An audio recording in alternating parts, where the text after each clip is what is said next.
Season's greetings and welcome to a Fortean-filled extravaganza on this special Yuletide Saturnalia edition of Hocus Focus. And in true festive spirit, we extend our heartfelt thanks to each and every one of you for taking the time out of your own festive periods to join our Fortean Christmas Day special. And our Yuletide celebration is a jam-packed episode brimming with surprises, interviews, and maybe even a sprinkle of holiday magic. So grab a blanket and pour yourself a cup of festive cheer as we get started. And Thomas, a very merry Yuletide and a happy Christmas Day to you. And let me raise a glass to you and yours and to our show, Hocus Focus. Thank you very much, and likewise back to you and yours, Sarah. I don't have any sherry with me today, but I have a can of beer, but it wouldn't look as classy. But anyway, yeah, the same for all you guys out there. Look, it's been an amazing ride the last year doing this show, and the audience have built up and everything. And the reason we did the Christmas special was because we thought it deserves a Christmas special. I don't think there's anybody in the alt scene doing a show like this, and we're kind of like emulating the Christmas TV shows we grew up from. I used to do Christmas Vaughns, so it's probably the nearest thing that would be this. So we're going to have a great time. We've got lots of great guests today. We'll have a film review, and let's get the party started.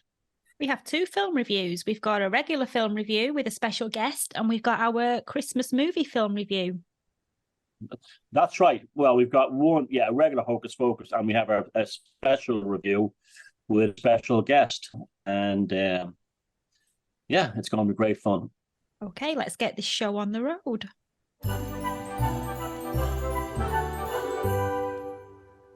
And as we continue our Yule time, I've got a terrible winter cold. I've been out in the snow here. It's been sub-zero temperatures on Christmas Day in Sligo. But as we continue our Yuletide, Christmas Day, Hanukkah, Kwanzaa, whatever you have in yourself, Hocus Focus special, of course we're going to do a movie review.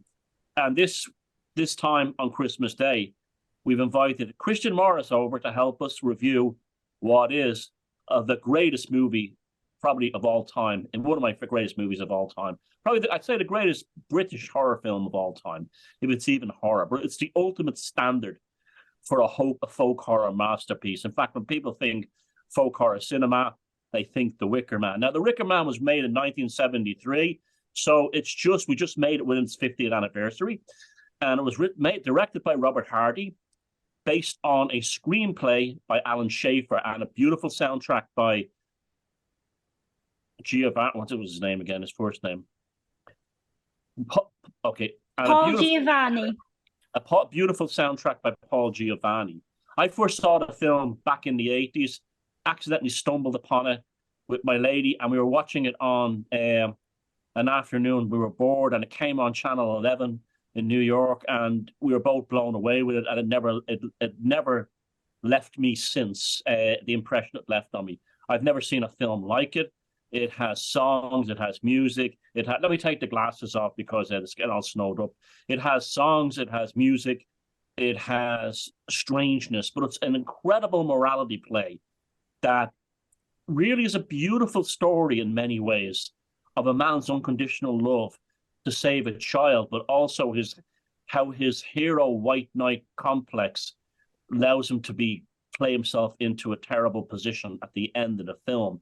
It stars the magnificent Christopher Lee as Lord Summerisle, who delivers some classic lines, including, of course, they can't jump over the fire with clothes on. It's far too dangerous.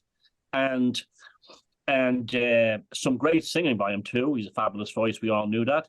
And also Edward Woodward, the magnificent British actor, as the wonderful Sergeant Howie, a Calvinist fanatic who's also a policeman detective who's investigating the mysterious disappearance of a young girl on the island of Summerisle, which is an island off the west coast of Scotland, inhabited by people who still practiced or went back to the old religion, paganism. And the island is famous because it has a temperate climate. It's famous for growing fruit and vegetables.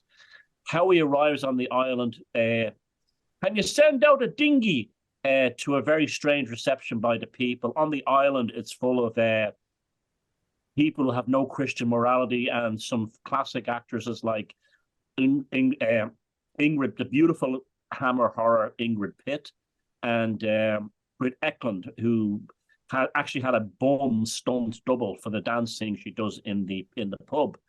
So The Wicker Man, to me, is one of the greatest movies ever made. It's an absolute unmitigated masterpiece. There's all kinds of stories about missing bits and pieces. Christopher Lee considered it along with Lord of the Rings among his finest works. And so I know Christian adores the film, and it left an enormous impression on him. So when he gets his head back up off the table, God knows what he's doing down there. It is a family show. Okay. Well, a very Christian, yeah. Welcome and happy Christmas, happy Yule, and happy Yule. Tell us about The Wicker Man.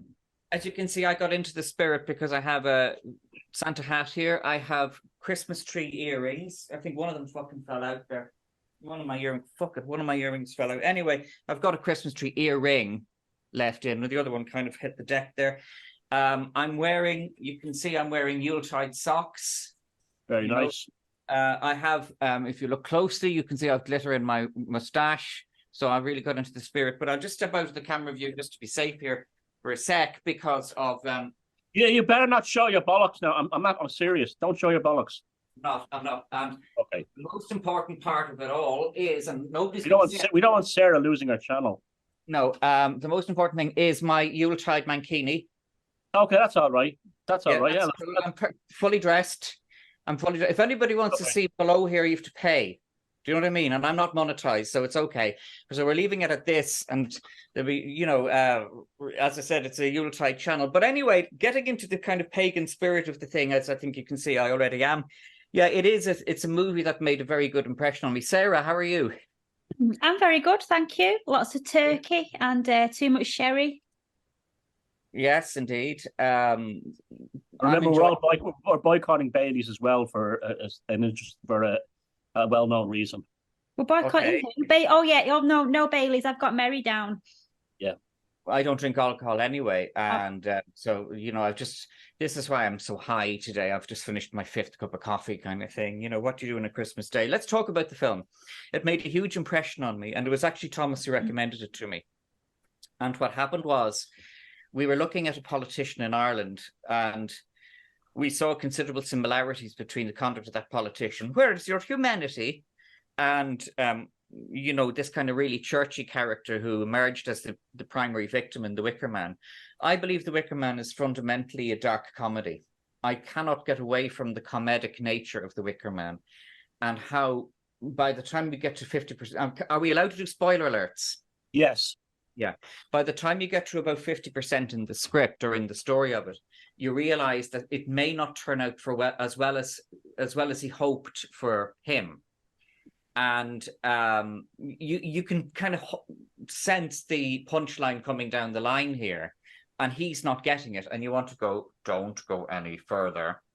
Leave the island. For me, one of the primary features of the story is that he got every possible warning. And he continued to be so goddamn close-minded about it that he did not see the warnings that were coming. So it's not as if those people could have any guilt about what happened in the end. He got every warning, and they explained to him in the end. You see, they did the pagan thing, and I think that the pagan theology of the film, quite seriously, is very sound. You came here of your own free will. You're a fool. And you were king for a day. There was also the virgin thing as well, which I don't necessarily think is entirely necessary to fulfill that particular spell that was taking place there, but they did. But certainly king for a day, you came here of your own free will and you're a fool. And, he had every warning. At one point in the middle of the film, the woman who owns the sweet shop said to him, Sergeant, you're meddling. And we know as pagans that meddling in affairs that are not your own are very, very serious. You don't meddle in other people's affairs, unless it directly affects you, or unless you've got something to lose or perhaps potentially something to gain. You don't get involved in other people's affairs. And he was meddling in the island. And I give a spoiler alert here. I think one of the fundamental themes of the film is the hoax. So this is a film that got me thinking also about what is a hoax, because obviously to get him to come to the island, they trapped him with a hoax. But a hoax isn't always funny, and a hoax isn't always done benevolently. Ultimately, it was a hoax that would lead to an ending that he didn't really feel happy with. What do you think? Sarah has only, believe it or not, Sarah's only just seen the film for the first time. The original, yeah. So I'd be interested, the original, yeah, not the Nicolas Cage nonsense. And I'd be interested to know, as a first-time viewer, what you think, Sarah. I absolutely loved it, and I didn't want it to finish. I wanted it to carry on to see. I wanted to see whether they got the harvest or not the following year, and if they did all turn on the Lord Summer Isle or not. And I've forgotten actually how good looking that Edward Woodward was. Try saying that after a few sherries, how good looking that Edward Woodward was after when he was younger. Although his character, as the film went on, you kind of started to stop feeling sorry for him, and he started to become quite annoying, especially like when he received the anonymous letter to say you need to go over to the island because there's a missing girl. You think he'd have been suspicious as a policeman about its authenticity and where it's come from. Sergeant Howie, as he was called, he was a devout Christian, and his Christian nature went into overdrive immediately, and he just took on the role of a white knight, and he went galloping forward with his horse, or his aeroplane in this case, with this noble mission of rescuing the missing girl and delivering justice. And then as the film carries on, it becomes evident to me, at least, that probably his intentions weren't entirely altruistic, and his actions were more likely to be influenced by his desire to appease his God and claim the moral high ground over the others on the island. And I agree with Christian. When he arrived on the island, the signs were everywhere, giving the message that he's not welcome and that it's a dangerous place for him to be. And the island's inhabitants, they were kind of shown as eccentric and strange, a bit like in the other movie that we watched, I've forgotten the name of it, the one with the thing under the church. The Borderlands. Yeah, like the Borderlands. Yeah, they were shown as being quite eccentric like there, and strange characters. And I thought that was really unsettling. And I think the first warning came when the group of men on the island that he first met were all smirking with each other and sniggering, and they claimed to have never seen the girl in the photograph. And I think that, to me, that was the time that he probably should have got back in the aeroplane and got out of there. And I thought that was his first test of his free will, because it was an unmistakable warning, and he just ignored it, and he carried on. And then he ignored every single warning that came along, and there must have been a warning in every single scene really for him, but he didn't pay attention because he thought he was something better. That they said to him. When he arrived on the island first, they said to him, do you have a warrant? This island is private property. They said to him, do you have a warrant? That was anybody, like he was I was going to say Garda sergeant. He's a police sergeant. Now, he should know at that stage enough about legal procedure to know that you cannot come onto private property without being invited, which they did not invite him. Always bear that in mind. Look closer at the storyline. They did not invite him. So he comes on without an invitation, laying down the law, king for a day, of his own free will. But I found the first red flag was that really the first unequivocal. I agree with what you said, Sarah. You know, they were all kind of going, yeah, look at your man. Yeah, quick, get the bonfire ready, guys. You know, but the first unequivocal red flag was you don't have a warrant to be here. Me thinking legally as always, you don't have a warrant to be here. And that should have been the first warning to him. And if he wasn't going to read that, then I think the punchline of the whole thing at the end was already in that, to be honest with you. Yeah, well, that was used though to test his Christian fanaticism, which is really what drove him on. The film is full of wow moments. Wow moment number one for me is the phenomenal opening titles. It's probably the best of any film I've ever seen, where Sergeant Howie is in his neat-looking aircraft flying around the Scottish Western Isles, while Paul Giovanni sings that beautiful song, Corn Rigs and Barley Rigs. I can't even imagine a film that has a more spectacular and beautiful opening like that. that it's just aesthetically, it's stunning in so many ways, and was made on a budget.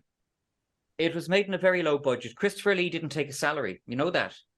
Yep, he loved the story so much. And Christopher Lee is an example of a showbiz person who, I mean, we see this so often. Cilla Black could be the example of that as well, in the opposite, you know, where they have a lovely glittering exterior, but they're actually an unpleasant person in real life. Christopher Lee played evil characters, but was a lovely man in real life. And, yes. You know, he was a lovely man and a creator and an artist and, you know, a broad-minded, you know, just really a man of art, Christopher Lee was. And, you know, how Christopher Lee is it that he took on the film for free, that he didn't take a salary for that because he just thought it was such a damn good script, that he wanted to see that script. He knew the magic. You've talked, Thomas, about the magic of creating something from nothing. And he knew that. He didn't care about the money. He wanted that script to get out for the likes of us all these years later, Christmas Day 2023, to be celebrating what they did. Yeah. You could tell he had tremendous fun playing Lord Summerisle. Oh, it looked like hilarious. At the piano, and it's been a great experience to meet a Christian copper. You know, he really was enjoying himself. I thought there was so much hilarity. I found that film, particularly at the end where they start singing "Summer Is a Coming In," I was roaring laughing at it at the end, because the only thing that I wasn't laughing at was the sounds of the animals being burned alive, which didn't happen in real life, but that was the real dark part of the film for me. That was the only evil part of it. That for me was I mean, pagan morality is quite difficult for kind of Abrahamics to get their heads around, because I see that as a predominantly pagan theological film. There's a huge theological message in that film. And, you know, they were looking after themselves on the island, and this person comes along who they did groom him. In fairness, they did groom him. But the question, and it's difficult to answer, is did he really subconsciously want to be groomed? And, you know, it's a hard one to know, what did he really know what he was going for? But in my opinion, he completely deserved everything he got. Yes. Sarah, what scenes stood out for you seeing it the first time? It was in the end scene, because all through the film, he was this devout Catholic, like Christian. He was a Calvinist. He was Presbyterian. Right. Yeah. Okay, well, he was very virtuous, and he did start to get on your nerves because he thought he was better than everybody else, and he was very judge-worthy, and he couldn't believe that there was actually people around that didn't have Jesus in their life, and he was very stoic in his faith, and it was the only faith according to him, and it was everything else was evil. And then at the end, when he was in the cage and it was being set on fire, and he said it's okay for him because he's going to find eternal life and he'll come back and they'll have nothing. But then when the fire started to creep up the cage and the animals were screaming, his faith just seemed to crumble away, and he was screaming out in terror. And I don't think it was just because of the pain. I think it was kind of symbolic that this man's faith didn't mean anything when it mattered. Because if he'd have really had the faith that he'd been preaching all the way through the film, then I think he would have made peace with what was happening, because he was going on to meet his maker and meet Jesus. Well, we saw that at the beginning, where the other policemen make fun of the fact that he hasn't had sex with his fiancée, and when he gets to the pub, in the inn, you have Britt Eklund singing that song and dancing naked in the room beside him. And he was obviously, you know, being tempted. So, he wasn't, he was at war with his own humanity in a lot of ways. And this is probably why he really hated the pagan people on the island. Oh, yes, he hated them because he was afraid of them. And people are afraid of things that they relate to. They're not afraid of things that they don't relate to. So there has to be something in it that actually triggered him. And, yeah. He reminded me of the type of person that you encounter either in life or on the internet. Excuse me, the animals are fighting. Sorry about that, they were scrapping. He reminded me of a certain type of person that you can encounter in life or mainly on the internet, and they tend to, we know the kind, they tend to label everything that they don't understand as anti-Christian or satanic And in reality, what seemed strange and unfamiliar to him was just like a different way of life for the islanders. And then his way of thinking, which he considered normal, appeared strange to them. And he was really genuinely shocked that none of the islanders followed Jesus. And he really struggled to grasp that there are people that have different beliefs. And I find that he came across as quite arrogant to me when it came to his faith, believing it to be the only valid one and dismissing every other belief system. Well, do you know who he reminds me of? You know, Lesbian Nana, female police officer somewhere in England. You know, Lesbian Nana one. And she is completely dogmatic and bigoted about hate speech. I mean, we have these kind of police officers still today who are going to people's doors about a tweet they put up, or who are, you know, like that degree of bigotry. You're describing a man who's a bigot. And I think, Sarah, you sound slightly more sympathetic to him than I was. I've zero sympathy for him. I mean, absolutely no amount of sympathy for him. He was a bigot because he went to this island where the people were hospitable to him and they were very courteous to him.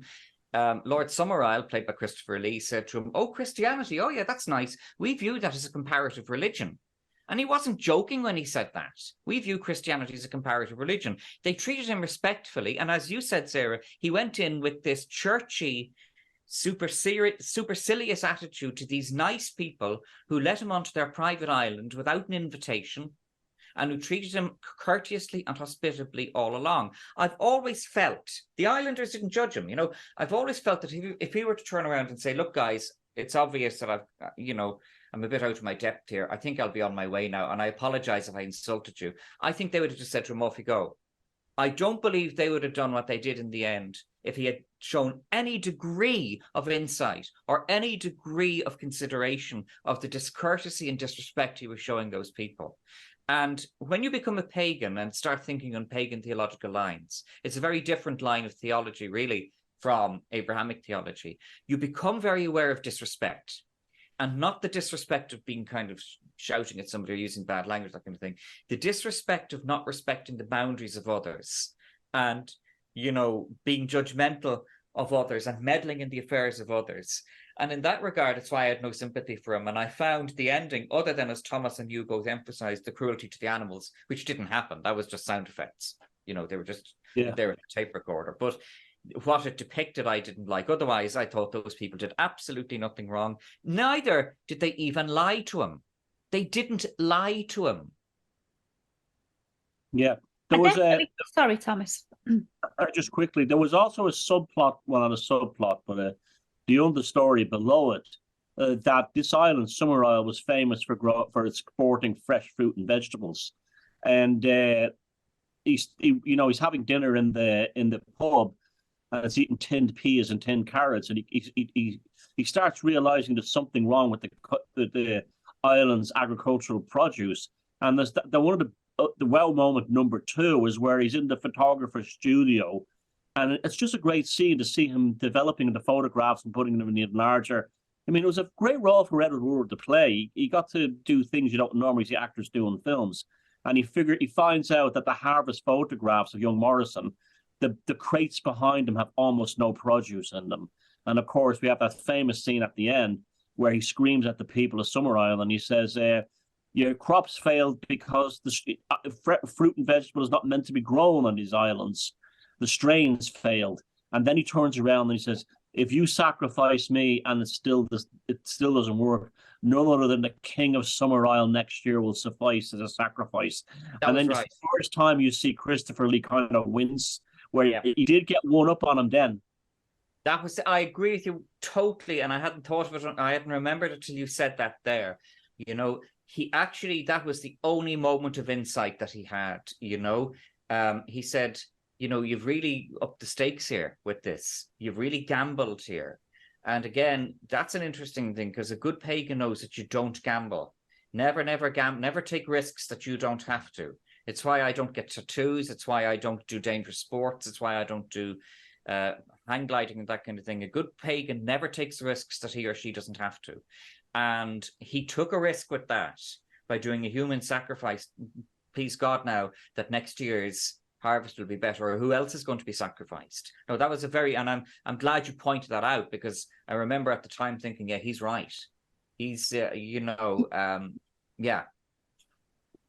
I do think Sergeant Howie brought that fate upon himself, and he did have numerous chances to leave, and his free will was tested so many times. And for instance, he had an opportunity when the landlord's daughter attempted to seduce him. And despite his strong moral values, he still saw himself. Well, he just saw himself as a devout man. And even though he might have desired it, well, he did desire it. He did want to. He resisted. But if he hadn't have resisted and he'd have gone to her room, he might have been spared because he would no longer have been a virgin, and that virginity of his was part of the spell. So that was another chance for him to get out. But he said he didn't believe in sex before marriage. That so was his doom. That was his prissiness. His goddamn prissiness was his doom there, because it was a very interesting kind of double sword. You would have thought from his morals and from the way that she was a loose woman and she was doing her best to save his life. She was one of the good guys by doing that. Because if he had had sex with her, then it would have broken the spell and they'd have had to let him go. Part of their pagan thing was sacrificing a virgin.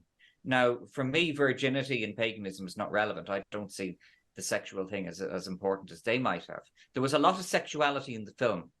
And the one thing that I was very uneasy about, and I think this does need to be said, is that at the school with the children, there was far too much sexual talk. And no, that's another no-no for me. Well, that's the thing, that a lot of this information about pagans that they used in the film came from Julius Caesar's and Pliny's history of the Gauls, which there probably never was Wicker Man. That was probably a propaganda. The Romans were notorious for inventing flowery and imaginative propaganda about their enemies. And there probably never was Wicker Men. So the film relied very heavily on Roman bigotry towards pagans, and hence the sexual immorality thing. A lot of that came from that. I think there was a lot of sexual activity in there, and it was all based around fertility and everything like that. And because I think that's what makes the Christians really uncomfortable, because they're very repressed in those subjects. So I think that was more for the people watching it. If he was a Christian and he was watching it, it would make you feel very uncomfortable that they were so liberal about those things. And then you had Sergeant Howie, who represented the virtuousness and of staying away from those sins, so to speak. So I think that was to make you feel uncomfortable, the Christian audience to feel slightly uncomfortable, because it shone a light on their own kind of sexual repressions, because they don't like sex. Well, many of them don't like sex before marriage. They don't like that liberalness that they had about nudity and sex and fertility. Oh, I know. I mean, some people can be really strange about nudity, but I don't know any of that. There's a scene where it's just one of the strangest scenes in the movie, where Howie is on the trail now and near the end, and he's convinced that they're going to sacrifice young Rowan Morrison on May Day because they think that will get the crops back. So he's running around the village, going to the different rooms, and one shows a woman naked in a bath. Another one he goes into a house and there's a hand of glory there. But the funniest part about all that is there's this really bad soundtrack of this kind of like hippie jazz fusion electric guitar that's totally out of sync with the beautiful soundtrack for the rest of the film. But for some reason, it still works. I don't know why. Even that, maybe from a kitsch factor or a novelty factor, even works. Now, regarding the music, there is some Forteana with this film. Paul Giovanni, who appears in the film singing that song, I laid my hand upon her hand. When young McGregor's losing his virginity to Britt Eklund, he vanished in real life and was never heard of ever again. He just disappeared off the face of the earth. So there is a Forteana connected to the film. Oh, yes. I mean, when you do these things in films or when you do these things in music, I mean, we've always had a feeling that Michael Jackson's Thriller might have opened up things that he didn't want necessarily to have opened up. So there is always an implication to these kind of things, you know?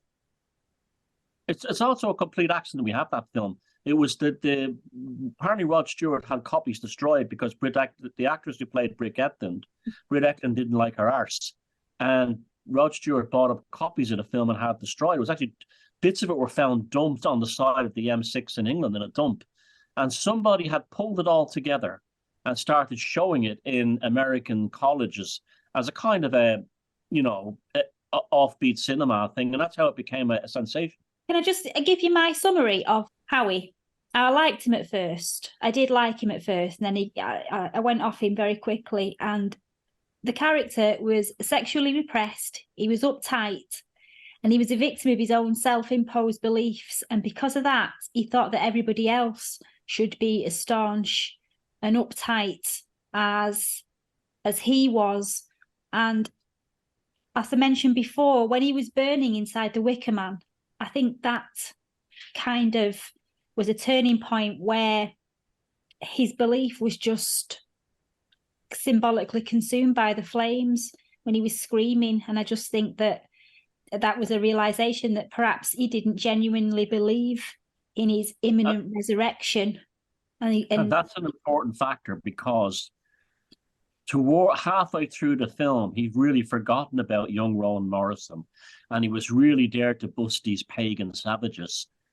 He's almost like the chance to bust a bunch of pagan savages had overtaken his desire to save a little girl. And that was one of the reasons I stopped feeling sorry for him.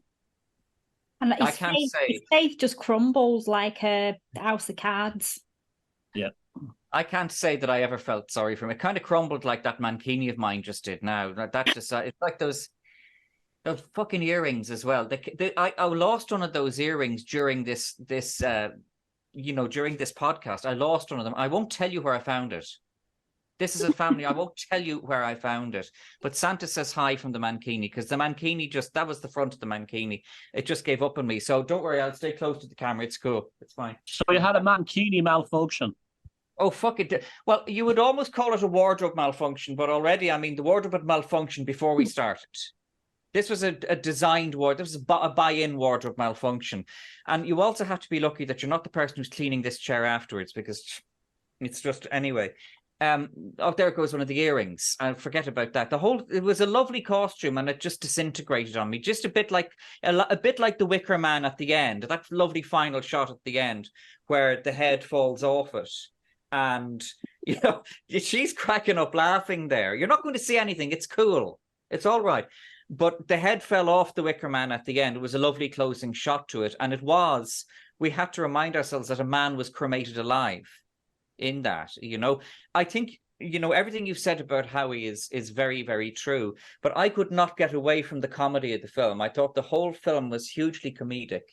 And, as you said, Thomas, it was totally not perfect in terms of the music, in terms of the photography. It really worked. It worked really, really well.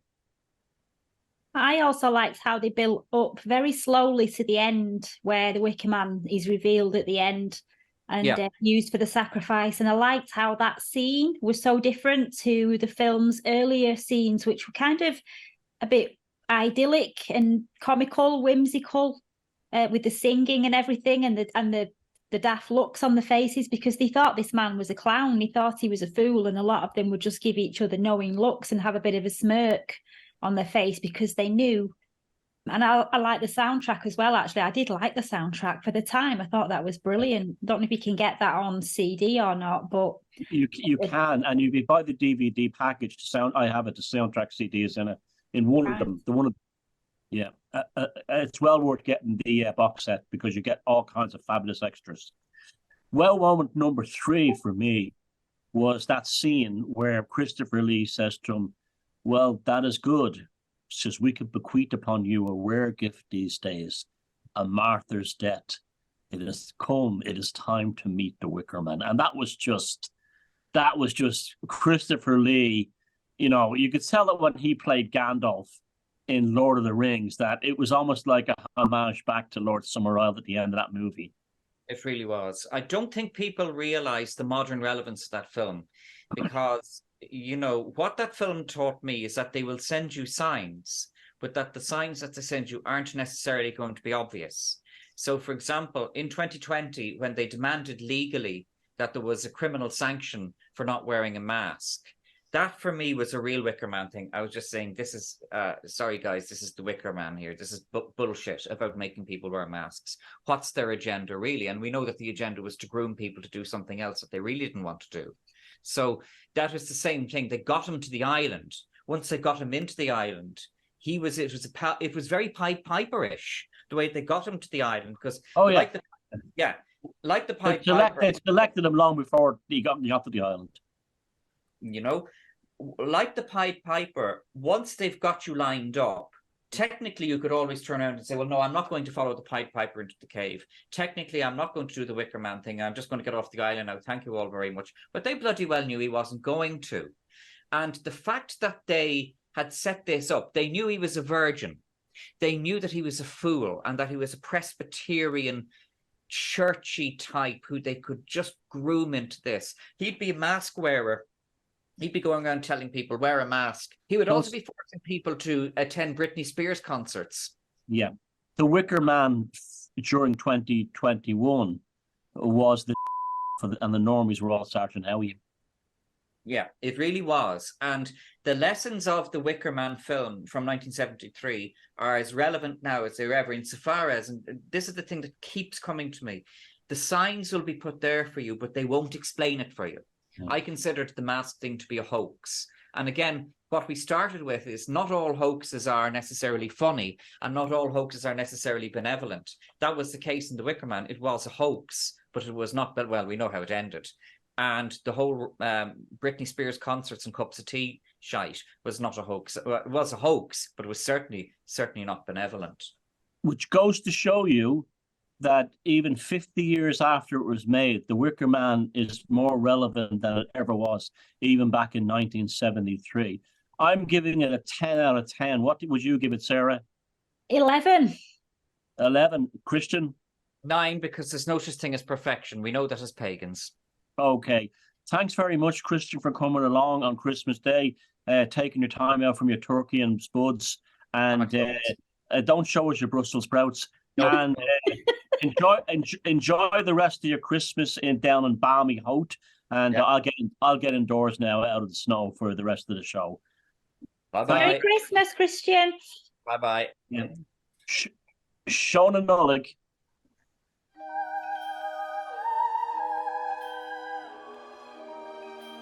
And now on tonight's Yuletide special, we'd like to give a warm Hocus Focus welcome to Gary Michael Vasey. And he's got over 50 books in print. He's an established and successful author with many contributions in the areas of paranormal, metaphysics, and magic. And he writes about earth magic and social issues and much more. And he runs his Magical World of Gary Vasey Substack and the Earth Magic. How do you pronounce that, Gary? Brno. Brno. I'm not no chance of getting that out of me. You're learning Czech. And he runs the Magical Earth group on YouTube. Please do subscribe to that. I will put all the details in the description box. And he's also a collector of strange paranormal stories at his My Haunted Life website. And he's the presenter and host of the Magical World of G. Michael Vasey podcast series. And most importantly, he's a regular contributor to Hocus Focus location reports. So you will be familiar with some of his work on our show. So welcome, Gary, and Merry Christmas. Happy Yuletide. Merry Christmas to you, and thanks for having me. Merry Christmas, Thomas. Yes, it's great to be here. I had to shoot the Huskies outside. And this is why I'm looking like a Canadian's acid trip. Anyway. I had to murder the carp in the bath for the Christmas lunch. There we go. That's the traditional Czech lunch, carp. Disgusting. Really? Yes. Is it not muddy tasting carp? Like, it's horrible. It's horrible. But they keep the carp in the bath until the night before Christmas is when they celebrate, right? Bang it on the head, and they serve carp fried in breadcrumbs with potato salad. At the Vasey household, we have turkey with all the trimmings, let me tell you. Okay, that's a good idea. Yeah, Gary's site is great. It's like a massive archive of stuff. And I love the video channel. And I'm delighted you're here. So, Sarah, do you want to ask the first question? Yes, you've got a new book out, Gary, I'm aware, and tell us all about that, where we can buy it and what's it about, and how did it go with the writing process for that as well? Yeah, well, as usual, it's a self-published book. I just put them out on Amazon, so it's in paperback and Kindle, and it's a book about dowsing in Moravia. So it's called Dowsing the Web of Weird, or the Weird Web in Moravia. And it basically is what I think will be the first book in a sort of series of books on dowsing. That the ones to come will deal with specific lines and where they go and all the history and all that sort of stuff, the Templar being the first. But this is like a starter. So it talks about, I'm trying to explain how you douse, how I got into dowsing, some of the terminology, because there's a lot, people talk about ley lines and all kinds of stuff. And there's no common lexicon, so they're meaning different things. So I define my terms. And, ley line is a pair of energy lines that basically are in like a sine wave pattern. Where they cross, you join those together and you have an azimuth. That's the ley line. That's the way I talk about it. And then it's looking at where the characteristics of those lines. So I find that the positive lines, for example, generally pass through castles, city halls, administrative centres, schools, this kind of thing, whereas the female lines or the negative lines, hospitals, churches, children's playgrounds, places with crosses, that kind of thing. And there's a great deal of consistency to where these lines pass and the kinds of signs that you will see.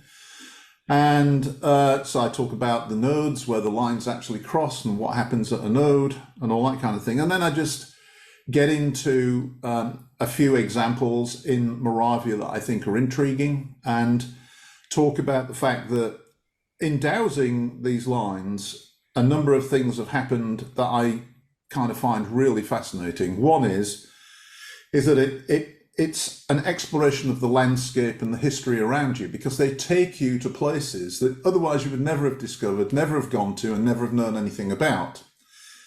It's also a sort of dive into your own personal past or that of other people. So some of these lines take you to places that tie points in your past or somebody else's past. So I call one of them Denny's line, because it goes through the hospital my daughter was born in, the apartment she was conceived in, the house we lived in, so on and so forth. But I think more importantly, the third aspect to it is it takes you on an inner journey. It takes you inside yourself. It teaches you about how your subconscious knows about all this stuff. It starts to get you to address some of your own personal issues.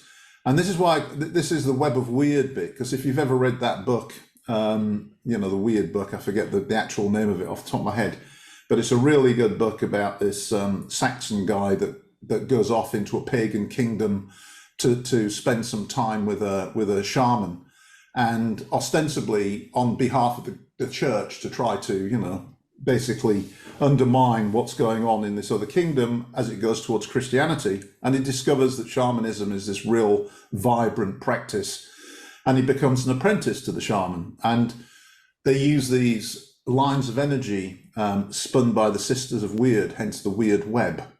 And I think that the energy lines sort of fit that bill, because they show you your past and present, they show you who you are, and they show you your context within the landscape. And as I've said a few times jokingly, I wanted to be a magician, but I never expected that my magic rod would be a dowsing rod and I'd be an earth magician, yeah? That's fascinating. I was just thinking about that as you were saying it. You're almost talking in terms of like a geomantic alchemy or something, that you're discovering the landscape, but you're really discovering the landscape as you.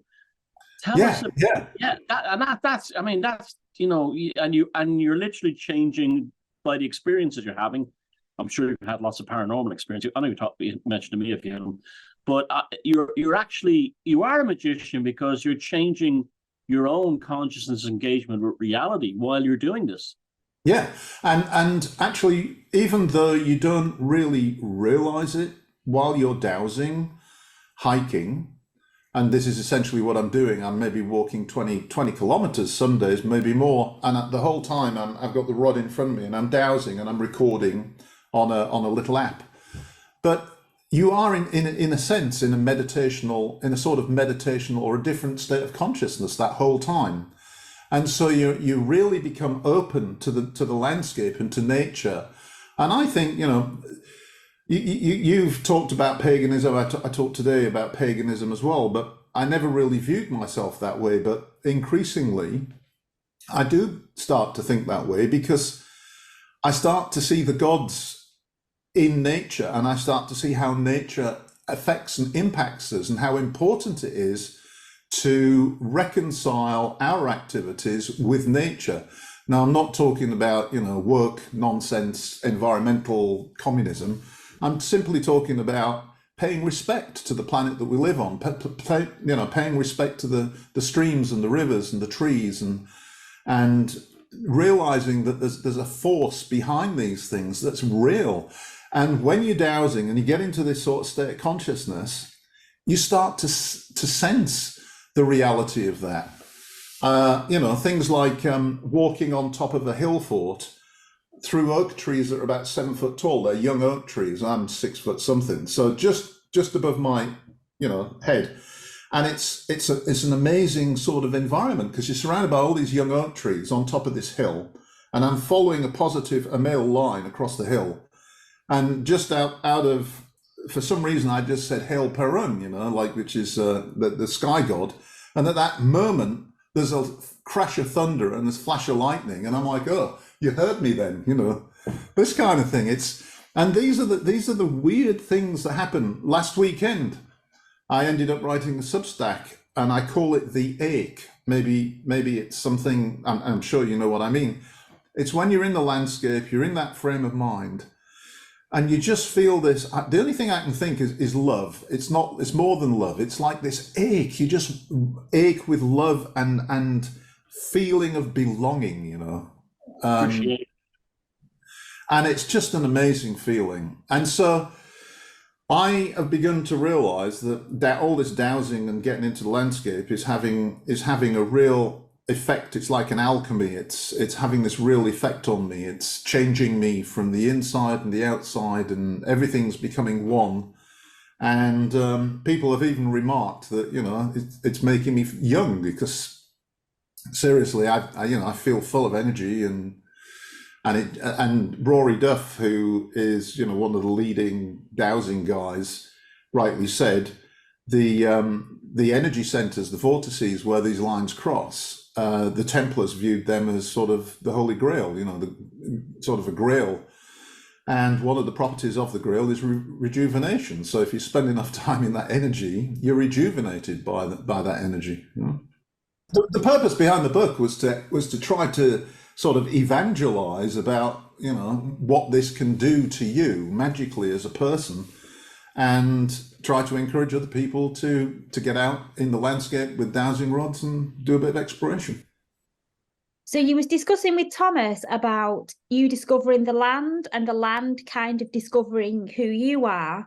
And I remember you telling me about an occurrence that happened when you saw, it was either a magician or a monk when you was doing this work. And I'm just wondering if that was perhaps a personification of what you're talking about, a manifestation of everything that you're talking about. Those people I call liminal people. And I did write that book on liminal people too, but I've actually, and I still absolutely follow the hypothesis that I wrote about in that book. And in fact, I talked to her about Tina in my podcast because she was talking about fairy and seeing a cat man and some other sort of liminal people. And the more she talked about her experiences with what she called fairy, the more I said, hang on a minute, that's what I call liminal people. And that just kind of reinforces the idea that we live in a bunch of parallel universes for me, and it's like radio frequency on a dial. So, depending where you tune in, you listen to a radio station, we're in this frequency here, and then there's parallel worlds in different frequencies, up and down. Some of them know about us, some of them don't. The higher frequencies, I guess you could call angelic. The lower frequencies you could call demonic. And occasionally, I think whether the circumstances are sort of amenable to it, or your personal consciousness is raised or lowered, you get you start to overlap with these parallel worlds, and so you see. And it always, it struck me that the fairy in Ireland, what is it, Tuatha? I can never say it, but the people I'm talking about. Didn't they sort of disappear? They went off into another world. Yeah, the two of the. There you go. Yeah, they called them the Anashi.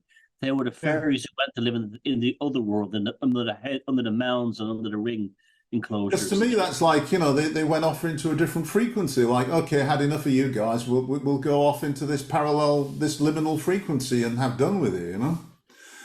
Yep. I totally agree with that. So it all kind of works for me. The hypothesis all kind of works, and I think when I'm dowsing, I'm in a slightly different state of consciousness. I'm not meditating in that meditative state, but I am in a different consciousness state that's akin to meditation.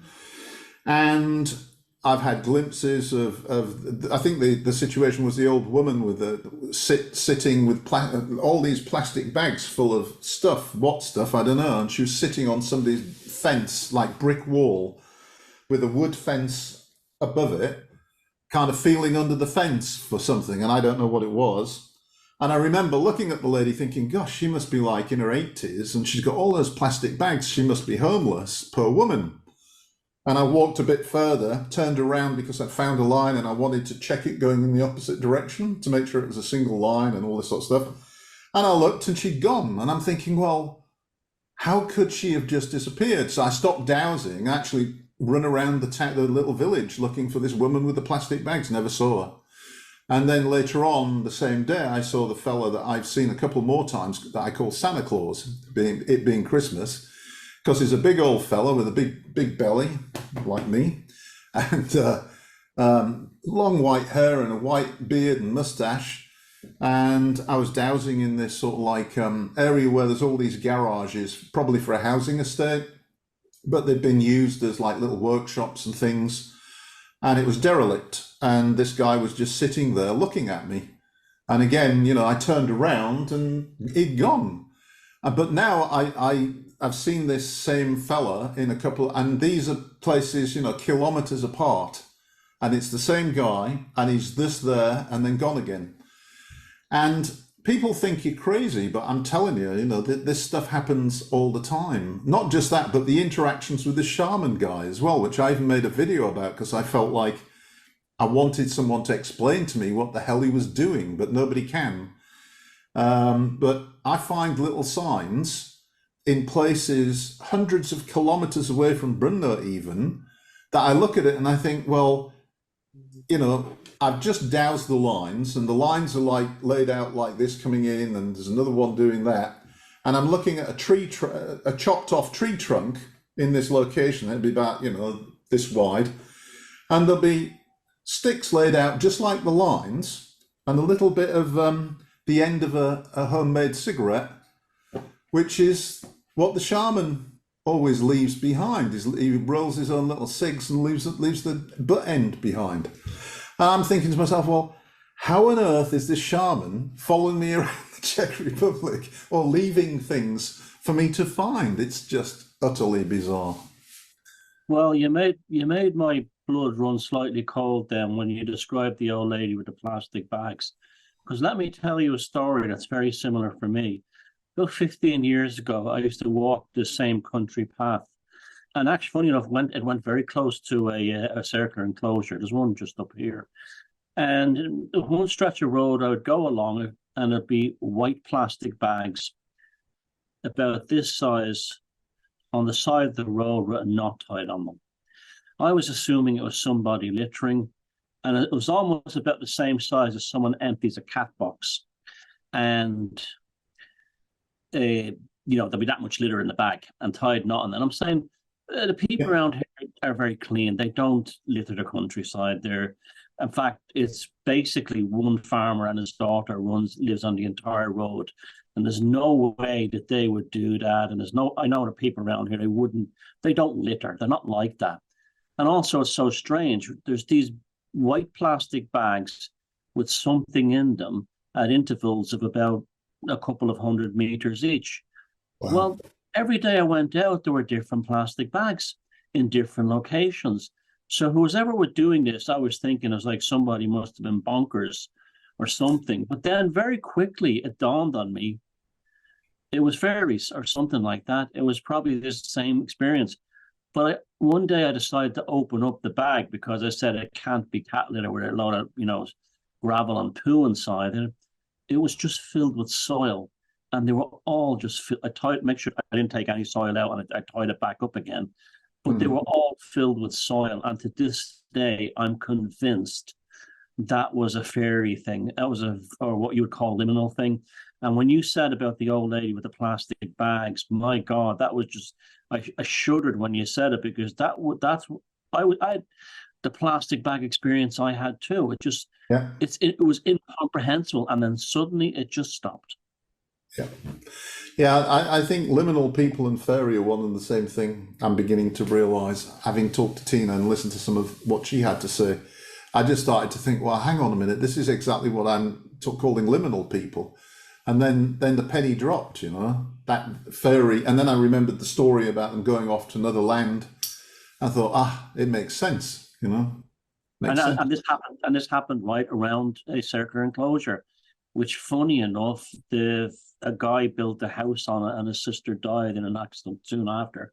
So very close to it. It was horrible. If the next time we're on a show together, I have some other stories of this, and I won't hog it up on this one about liminal people, and we'll talk about that, because there's a few things I want to share with you about that. Yeah, I'd be interested to hear them. So you talked about these strange liminal people that have come across your path, but when you're actually doing your dowsing on certain areas of land, have you ever experienced any other paranormal phenomenon? And are certain areas more susceptible to that than others, have you found? I wouldn't say like scary paranormal stuff, but just sort of synchronicities and what I call little signals. So, and I've talked about this at length, I think, but finding feathers, or in one instance, I'm just sitting there and a feather dropped out the sky and there was no bird. Maybe it'd flown over the top of me, but I couldn't see any bird. And it's quite a big feather. In fact, until recently, there it is. I have it. I kept it because I was so impressed. Or butterflies, and butterflies in January, which I think is pretty ridiculous and unusual. And also, when I'm coming into a vortex area where these lines are crossing, and there's an energy vortex, I hear what sounds like bees. And I thought that this was just me. And then I was talking to a lady in the UK that was dowsing as well with Rory Duff. And she talked about the buzzing of bees. And I'm like, oh, you hear it too? And apparently other people do hear this bee buzzing. I can't see any bees. It's almost like you're looking for the bees. And it's this... I think it's a frequency, and I think it fits in with the frequencies that I discovered at that church. It's a frequency that I think is associated with certain types of vortex. And as I say, sometimes I'm talking about this stuff, and I feel like I'm spinning fairy tales, but I can tell you all this is straight up. I'm living an adventure, and when I was a little boy, I used to read all those books, like The Sick Boy from School, and there's a picture on his wall, and he goes into the picture and he lives this life, or the Wizard of Earthsea, that kind of story. And sometimes I feel like I'm living that kind of a story, and no one will believe me. And that's partly why I wrote the book, because when you pull all of it together and you start trying to make sense of it, it makes a lot of sense. You begin to realize that this is all on the edge. These lines are like the framework of reality on which everything is built. And the idea that you can equate them to something spun by the fates, that being talked about in Greece and other ancient cultures, suggests to me that this has been known about for time immemorial, and I've just rediscovered something that has always been there. The Templars certainly knew about this stuff. And I think, a lot of the stuff that came out about the Templars when they were being framed by, the King of France and the Pope for their wealth, I think a lot of that stuff is the same sort of stuff as I'm experiencing, because they were definitely building cathedrals using sacred architecture over energy vortices, and probably using the frequencies as well. And I think Rory Durf is spot on when he says that these sites, because they have the energy and the sacred architecture magnifying it and the frequencies, become places where, if you want to borrow from the secret, create reality, it's easier because it's where you can do it quickly and more easily. So it becomes a magical thing. Make sense? Or yeah. I was going to ask you, what's on the nodal points? Sorry? On the nodes, what kind of buildings that were built there? When you on the little lines, it's usually churches, and on the larger lines, it can be churches, cathedrals, but also these places of pilgrimage, and that's also in the book that I just wrote. I'll look at a number of examples of these nodes, and I see a pattern there with these larger nodes where they're always on a hill.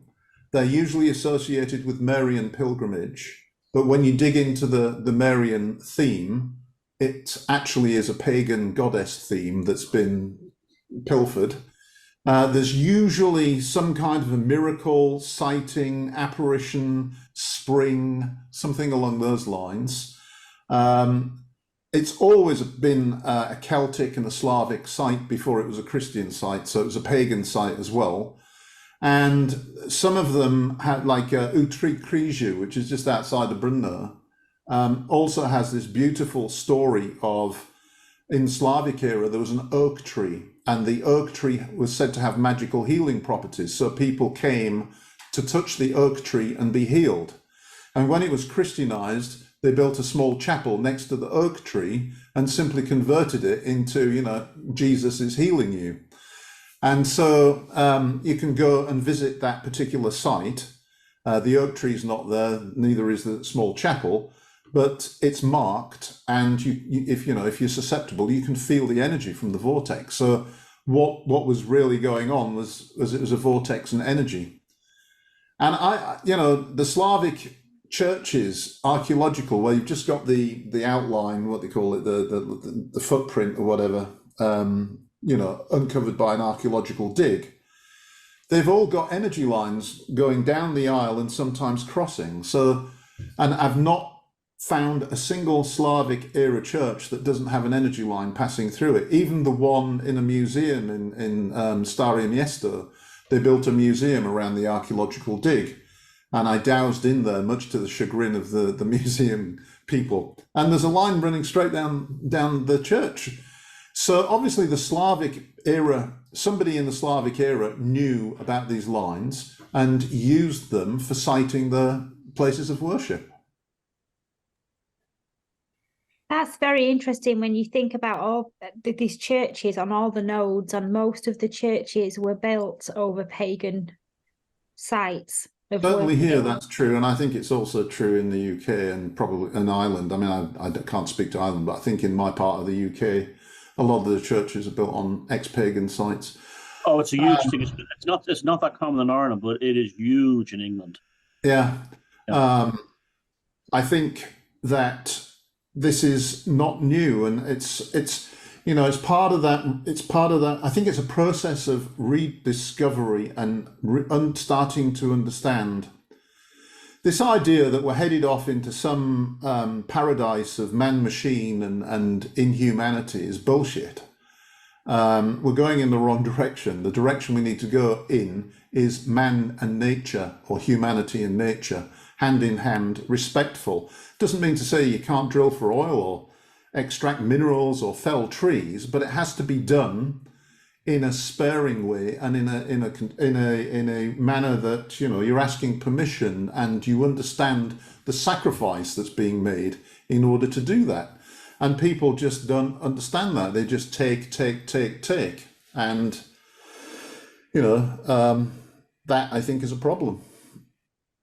I've one final question. A subject that I'm very interested in, have been for a number of years. Have you discovered any of Third Reich occultism involved in any of the stuff that you're involved in? You know, from the past. Yeah, the only example that I can potentially think of is there's a castle that's quite famous north of Prague called Hrad Hoska. And this is now a major tourist site, and I featured it for you guys, right, as the gates to hell. And it's thought to be a gate to hell where, you know, demons escape from this hole in the ground and that kind of thing. But I've actually been there about 4 times and dowsed, and I'm convinced that somebody has basically blocked off the natural flow of the energy lines there at the vortex, which is at the castle. And the previous occupiers of that castle that have a bad reputation are 2. First off, there's a rumor, well, the SS certainly had that castle. Now, the communist authorities will have recorded the SS as using it basically as a warehouse and this kind of thing. But if you talk to the people locally, they say that no, they were conducting weird experiments there, right? And the other person is a Swedish mercenary from the 16th century when the Swedes invaded Central Europe. And he was a well-known Satanist, occultist, whatever. And he also was using it for black magical purposes, so the rumor goes, or the legend goes.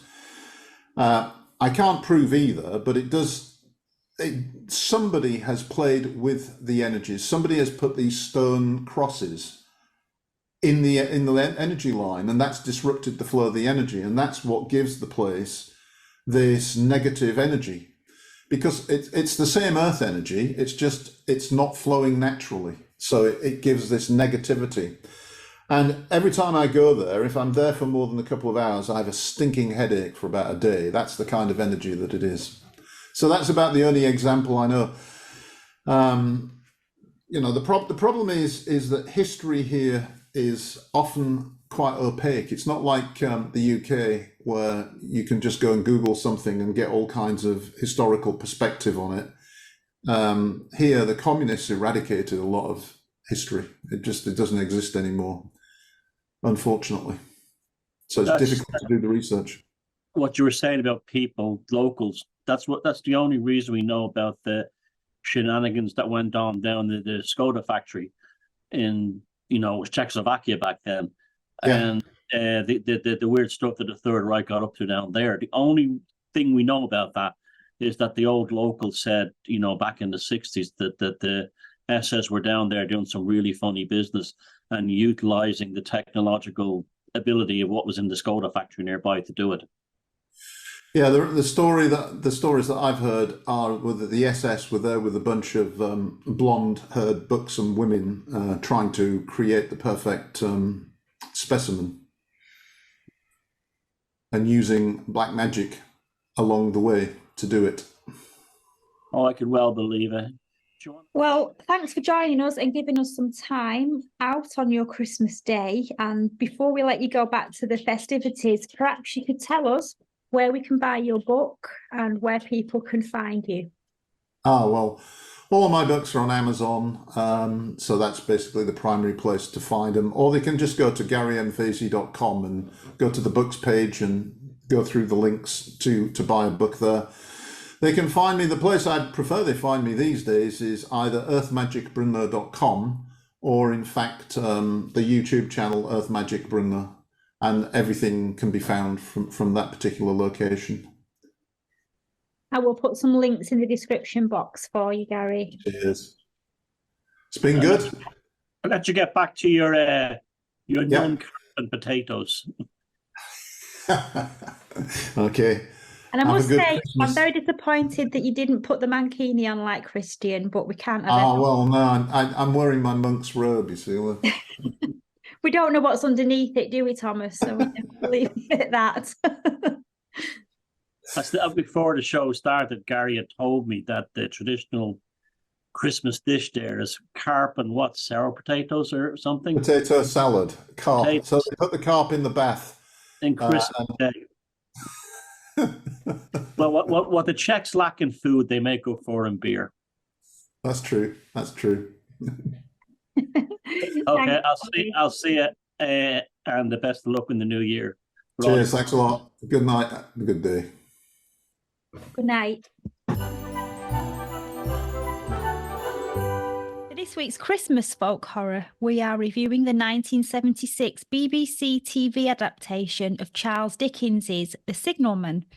And it was part of their series called A Ghost Story for Christmas, and it starred Denham Elliott as the signalman and Bernard Lloyd as the traveller.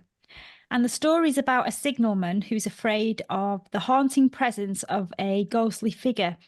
And every time it shows up, a tragic event occurs on the railway where the signalman is stationed, and he works alone in a signal box in a deep cutting near the entrance to a railway tunnel on an isolated part of the railway. And the story or the episode begins with a visitor shouting to the signalman, and he calls down, "Hello below, hello there."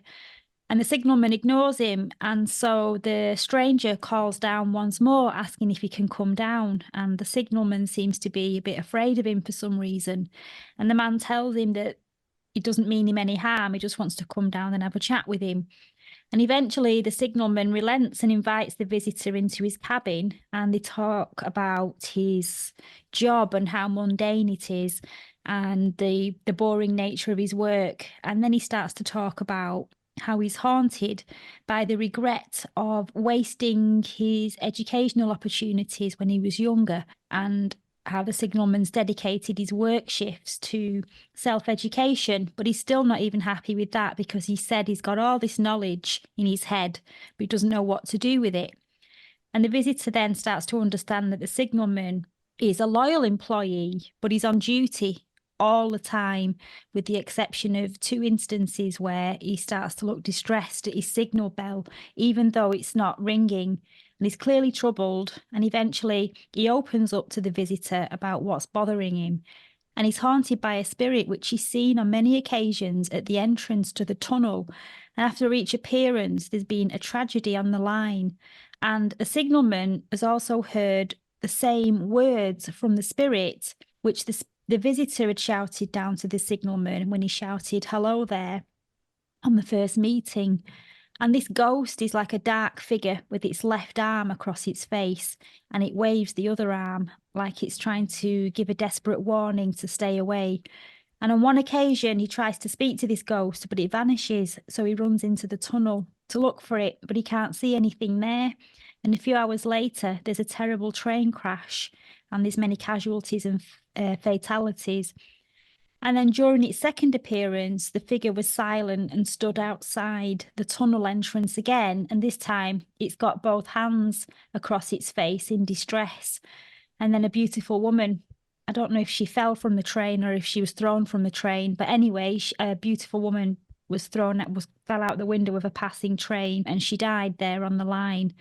And the signalman then admits to the visitor that he's seen this ghost several times during the past week, and it's frightened him as to what could be coming next. So the visitor is quite skeptical, and he doesn't believe in the supernatural. And he thinks that the signalman's suffering from hallucinations, perhaps due to a nerve problem. And actually thinking about it, I was wondering if in the story, Charles Dickens might have been referring to Charles Bonnet syndrome. And the signalman then witnesses a ghost, and he hears his bell ring out eerily, but the visitor doesn't see anything, and there's no bell ringing as far as he's concerned.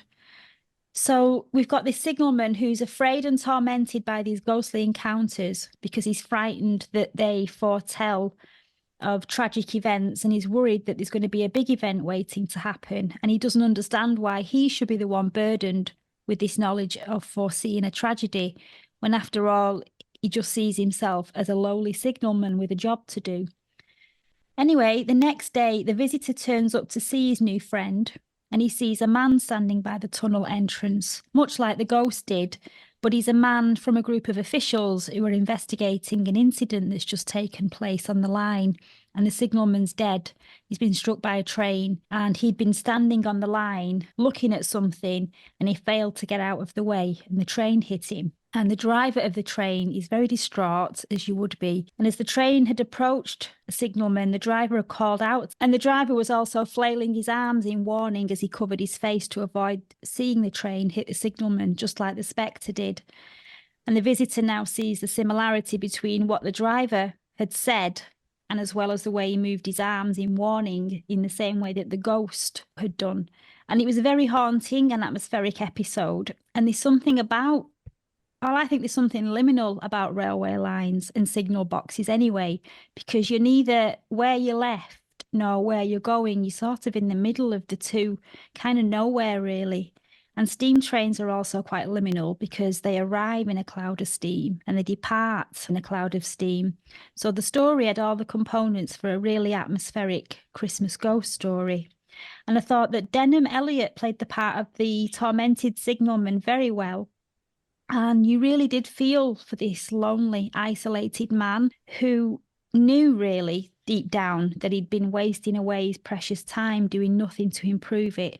And it was almost as if he was already dead inside, and death knew this. So it came to warn him that if he didn't buck himself up, then it'd come for him and take him. And I thought that Elliott's portrayal of the signalman showed the turmoil of a lonely and isolated, sad individual who just knew really he was the walking dead. He was already spiritually lifeless, spiritually dead inside. And I think there was a connection between the character's inner emptiness and the supernatural warnings that he received. And it was like death had recognised the signalman's atrophy and came to caution him. I think the spectral visits took on a symbolic role, that unless the signalman revitalised his spirit and pulled himself out of these doldrums, then it wouldn't just be a spiritual death, it'd be a more physical demise that awaited him. And like above, so below, he was down here spiritually empty, wasting away and wasting his life. And so as above, the greater force came down to try and shake him up a little, but it just made him even more confused and afraid of life. And so in the end, it took him. And there's lots of symbolic references in the story. And I'm sure Thomas has got quite a bit to bring to the review. Yeah, this TV drama, part of the BBC's annual A Ghost Story at Christmas, which it would broadcast usually on Boxing Day, as they call it in England, St. Stephen's Day in Ireland. And this left an enormous impression on me as a child, this particular one. I think I watched it at home when my parents were out. So I just was really that kind of spookiness that you get at Christmas. The signalman really saturated that feeling into you. I think that Denham Elliott is one of the greatest actors of all time, and his portrayal of the signalman was spot on. I think what I loved most about the whole thing was the silence, the whole less is more thing. You would have this kind of erudite conversation between two educated men in the signal box in a very kind of civilized way, talking about natural philosophy and mathematics and all this kind of thing, punctuated by the sound of the bell ringing, the telegraph ticking, him walking over and pulling the point lever back, then putting the, what's it called? There's a name for it. It's the section key into the box to allow the train to move to the next section, the token into the next section. So it was, just those simple noises, and then the spookiness of the bell, ringing, and again isolating a signal box. I often thought, what a job, what a kind of contemplative job that would be working in a signal box at night on a rural line, where there isn't an awful lot to do, but there's tremendous responsibility because you have potentially like hundreds of lives, to take care of, especially with those old semaphore signal systems. And the way I saw the story was that it was a mixture of prophecy, but also an egregore of his own fate. Like I think that whole thing, that gesture, is so terrifying. That thing, I still find that quite, because that's not a natural gesture. Nobody does that in real life, That just made it so powerful. This phantom, this specter, whatever it was, this jinn that had emerged from the tunnel, this demon had come out there, and he had generated it through his own frustrations in life, an unfulfilled life, and he was refusing to heed the signals of his own mortality. The girl who was getting married jumped out of the coach because she didn't want to get married to this guy, so that was a suicide. And his was a suicide as well, because he remained on the line while the fireman did this on the locomotive. And it was almost like kind of reminded me of that thing where they all, the needlecraft people all look up and look at this thing up behind them and fall. It kind of had that kind of element to me when you see these things in retrospect. It's the performance by the two actors is amazing, really. That's just them. And even the way they picked the signal box right next to a tunnel in a cutting, it just adds to the sense of isolation. He's not only in the middle of nowhere, but he's basically below ground level at a portal to another reality and staring in it all the time. So I've very fond memories of watching that and leaving a deep impression on me as a kid. And it didn't scare me, but it's one of those things that makes you think. And it comes from a time when you had to have talent to be on TV, and the BBC really did put a lot of genuine work and effort into making something work. So The Signalman gets 10 out of 10 for me. Yeah, I think the tunnel was symbolic of passing over, going into the next life. I was trying to figure out what the red light meant. There was a lot of red light used in it, and there was a red light on the tunnel. I don't know if that was here in the physical, or if that was something that came with the spectre. Yeah, on railways, old lights always default to red. They always default to danger. And so there's always, the ever-present danger is there. And so that was a kind of like a symbolism of his ever-present danger. So the whole film then was quite symbolic of death and passing over to the afterlife. And it was almost like the ghost at the entrance to the tunnel was like the ferryman, if you like. Yes, that's actually, and also the traveler was almost like to help him go over. To let someone to tell the story of his life to before he passed over. There was that element to it. There's also that kind of like Waiting for Godot, Samuel Beckett's play, of the two tramps having a deep discussion. It had that kind of vibe to it, the wayfarer kind of thing, and the travelers having a talk. And so he was almost like a spirit, kind of like a guide to help him go through their side. Yeah, I think the fact that it was red, the signal was red, he was in danger, and he wasn't going to escape his fate, and he had created this egregore, this phantom that emerged from the darkness of the tunnel. And I thought some of the photography on the scene where the train crashed into the tunnel, and they had these blazing red lights at the end of the tunnel mouth with all the steam and smoke around. I thought that looked very impressive for its time. There's one other scene where he emerges from the tunnel, and the smoke is bellowing up out of the steam, and smoke is bellowing up out the portal of the tunnel, out of the entrance. And it was almost like that's a fantastic shot. It's all very liminal, wasn't it? Like otherworldly, all of it, really. And it was a single track line, not a double track line, so it was a one-way journey kind of thing, The signalman actually said to the visitor, why have you come here? Why did you come here? And the visitor said, I don't know. I just felt this sudden urge that I needed to be here. And the signalman said, what do you mean? Like some kind of supernatural urge? And then that was when the visitor said, well, no, I don't really believe in that. I just felt like I needed to be here. I love the way he said that in his West Country accent. It was like, It's like so you didn't have some supernatural. The way I can't do West Coast reaction, but the way he did it with that voice was wonderful. But Charles Dickens is a deep guy, you know. He definitely knew how to write a story. It's been written that that story was based on an actual accident. The first collision that the ghost sort of foretold in the story was said to be based on a collision that happened between two trains on the Clayton Tunnel crash that occurred in 1861, which was 5 years before he wrote the story. And I read about that might have influenced his writing that story. Where's Clayton Tunnel? Where is that? He was in a town called Pycombe in West Sussex. Yeah, Yeah. I guess there was a lot of horrific. We've done ghost train stories on one of the Hocus Focus, and there is a kind of a ghostly thing about trains as well, especially in those times. In the early days, there was terrible accidents because they still hadn't had, properly all the safety equipment and everything. They were still learning the technology. Another thought that crossed my mind with the meaning to the story was that part of the railway line? Was that a portal to the afterlife? Was that the way in?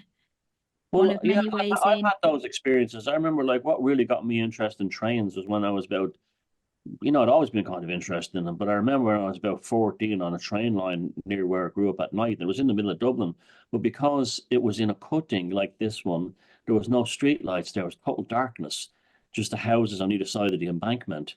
And I can remember very distinctly the red light going green, and me and my friend ducking down behind the side of the tracks and seeing the small freight train with a goods van rattling by, a little diesel locomotive.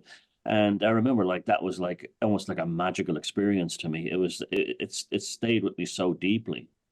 I also wonder if death was just doing its job. Death was there because there's lots of accidents on the railway line in those days, and it was there doing its job.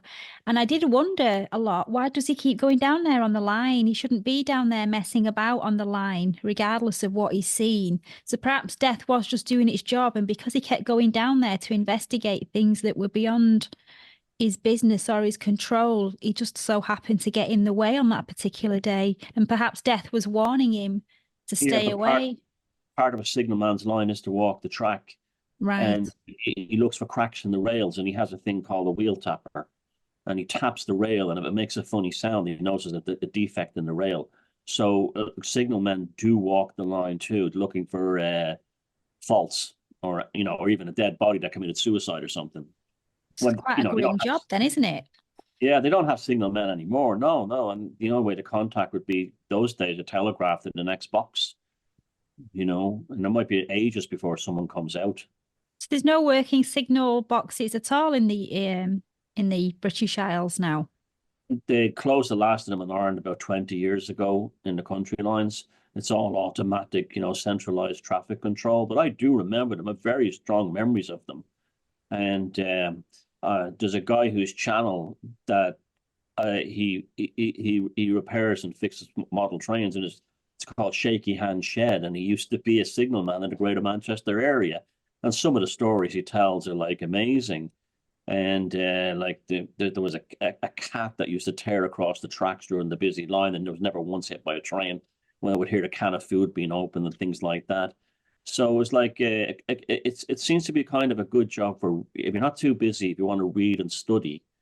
But I could also see fellas going mad as well, and you don't have to be watched, because if he doesn't pull a correct lever or anything, he could actually cause a massive deaths, because that's how it was back then. It was humans, totally a human system.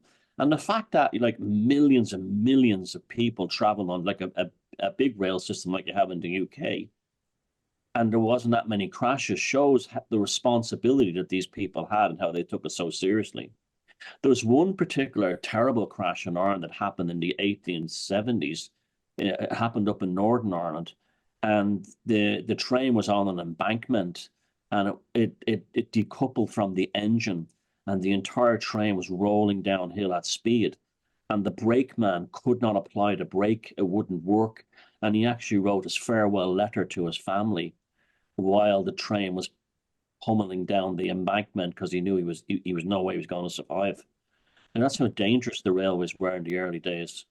Kind of on a comparison with lighthouse keepers, the responsibility and the Is it? loneliness and the isolation and the sense of going mad because there's nobody to talk to, and the only sound that the signalmen have got is the bells that whistle. And the light and the darkness. And then later on, they had radio and television to keep them company. But yeah, I can imagine in the time before radio and television, that, I'd probably have enjoyed it. I mean, it depends on your personality type. I'm sure there's plenty of signalmen who loved the job. They could read books all night, or that kind of a thing, and every half an hour get up and ring the all clear bell or something, or change a point. But otherwise, if you were a person who enjoyed reading, you'd probably love a job like that, or a writer. Yeah, be ideal. Isolation, yeah. But if you were someone who wasn't meant to be that way and desired human company, it wouldn't. I mean, I'm sure that even back in the early days, the railway companies ran psychological profiles on people, or simple kind of psychological profiles like, are you married? Do you have a drink problem? This kind of thing. And do you suffer from depression? Whatever. Because you'd have to be, some signal boxes would be incredible. I've seen pictures of them, like ones in England that they had at the big stations, like outside London. You'd have like 100 levers and 10 fellas doing all this. You'd never, but in a countryside one, completely different atmosphere. I think the character in this story was married to his job. There was no mention of a wife or anything. I was trying to imagine, had he been married, and she left him because she got fed up. Is that why he had a failure? He had that kind of vibe about him, didn't he? I mean, Denham Elliott is a very good actor. He plays his character. He can play pathos very, very well, even in Trading Places. That scene where he says to Dan Aykroyd, or to Eddie Murphy, just be yourself, sir. No matter what happens, just be you. And it's actually a beautiful scene in that film that Denham Elliott plays it. It's so so full of pathos and humanity, and he's that kind of actor. Anthony Hopkins has that too. They can bring their soul to the surface when they're acting. I think your observation of comparing it to lighthouses is absolutely bang on. I never even thought about that till you mentioned it. But it also, let's not forget, there's a romance to it as well. There's a romance to the old railway lines. There's a romance to the old steam trains and the nighttime signal box and the oil lamps and the fire burning there, and him making his tea. And the film conveys, and I know it wasn't a perfect time, but the film conveys the sort of richness of Victorian life, in that it was rich with experience. And little things meant an awful lot. There was a lot less noise and white noise and distortion in the world. And I think that BBC production carefully encapsulates that Victorian sense of completedness in life, richness, sort of like understated richness.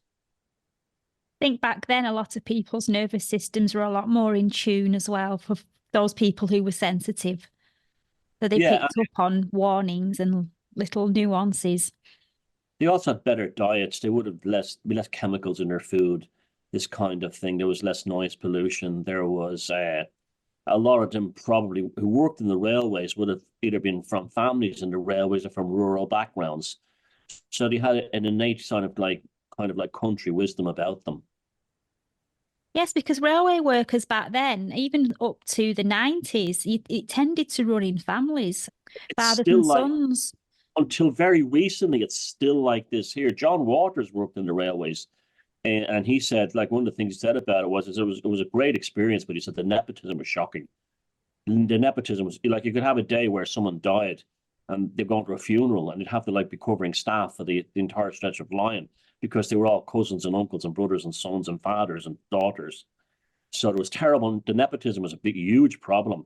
It went from being very useful to being nepotistic. And I'd say it's only in Ireland, it's only in the last 10 years that they've made a real effort to recruit outsiders into the railway. Just at a time when most of it's getting computerized now, though. But also they're the diversity laws, and they have to have X amount of women and X amount of this, that, and the other. So that plays a huge part in it now. And also, it's much more technical. You need, you could serve your time as a fitter or a boiler maker in the railway workshop, but now the trains you have nowadays, you have to go to university, or you have to go to technical college at least and study electronics and engineering, that kind of engineering. So it demands a whole other method. Oh, there's a chap that comes to the events he didn't come to the last one in Preston, and he was part of the rebuilding of the I think it was the A5 steam locomotive. It was the only locomotive that had never been preserved in British Railway, and they had to rebuild it they had no skills. They were all gone, and they had to go to Eastern Europe to cast the wheels and stuff because there were still people there who knew how to build steam locomotives from scratch. We used to have a steam locomotive museum just down the road from us. I think it's closed now, it's gone. Simul in the chats will know about that because he lives very close to it. And as a child, I used to go quite a lot, and you could go and look at the locomotives, and you could buy little models of the trains and mugs and cups and all kinds of merchandise. And it was magical as a child going there. We used to really, really enjoy it. There's still loads and loads of rail museums in England, and like the Severn Valley is fantastic, and there's just so many of them. There's only one that I know about in Ireland, but there's loads, maybe one or two. But like one of the things that always amazed me traveling around those beaching lines that were closed down, a lot of them ended up as being preserved restoration railways. And there's some fantastic ones around the places. A fabulous one in North Wales that is just stunning. They kept the line intact with all the viaducts around the mountains and everything. So yeah, I mean, we remember these things because they had a certain romance about them, just like lighthouses, just like old ships. They remind us of a time when we were more human and less heading towards a transhumanist thing. I know it's the perfect time of year as well to appreciate a good atmospheric story like that. Absolutely. That, even though it's not set at Christmas, that's a perfect Christmas story, ghost story. Yeah. And it's a short story, which there's something about a short ghost story, I think, which is really perfect for dark evenings. Yeah, I mean, there's also, Dickens did A Christmas Carol. Now, if you read A Christmas Carol, it comes across as really gothic. I think the only one that really did the book justice was the Alistair Sims one, which is fabulous, from the 1940s. But all the others are not as good. And when you read the book, like the descriptions of the walking up in pitch blackness up the stairs because he's too cheap to buy candles, and it's very, very gothic, A Christmas Carol, when you read the actual book. And that's also another story that's not very long. It's not a short story, but it's not a novel. It's like a novella. Which one? A Christmas Carol. You could read that in a day. Yeah. Yeah, I have a book of Charles Dickens stuff, and it's stuck in there with like all the stories are like that. A Tale of Two, because he was the first one to be serialized in newspapers, so he was the very first popular English language author. He was a superstar back in his day, an absolute, all over the English speaking world. He was a superstar because they used to serialize the stories in papers and periodicals, so the ordinary people got to read them. So that's The Signal Man, and I think you can view this on YouTube. I'll put the link in the description box, but it'll depend on what country you're viewing from as to whether you can view it from my link, but it'll be around on YouTube. And anyway, let us know what you think if you've seen it or if you've read the book. And like I said earlier, this time of year is perfect for short ghost stories, and it was a big tradition of the Victorian Christmases. So let us know what your favourite short ghost story is in the comments, and let us know what you think of the film if you decide to watch it. And if they offer you one more mince pie after you've had 4 or 5, do this. So since we've been talking about Christmas ghost stories and spooky stories, I just wanted to give you one of my own about Christmas. And from around the 20th of December every year up to around New Year's Day, it's almost like my place seems to just turn into a hub for deceased family members to drop in for a visit in their own special way. And I can be in the kitchen making some food, and I can't shake the feeling that there's eyes on me or I'm being watched, but not in a creepy way or a scary way. It's more like a warm, kind of familiar gaze.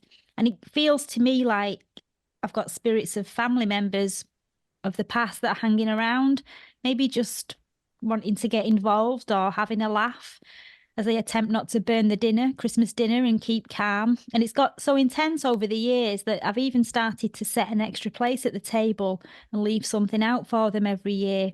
And each year it seems to get a bit more intense, and the curtains have also decided to do a little sway, a little dance. And sometimes I can catch a glimpse out the corner of my eye, and there's this like figure fleetingly standing there beside me, but not spooky.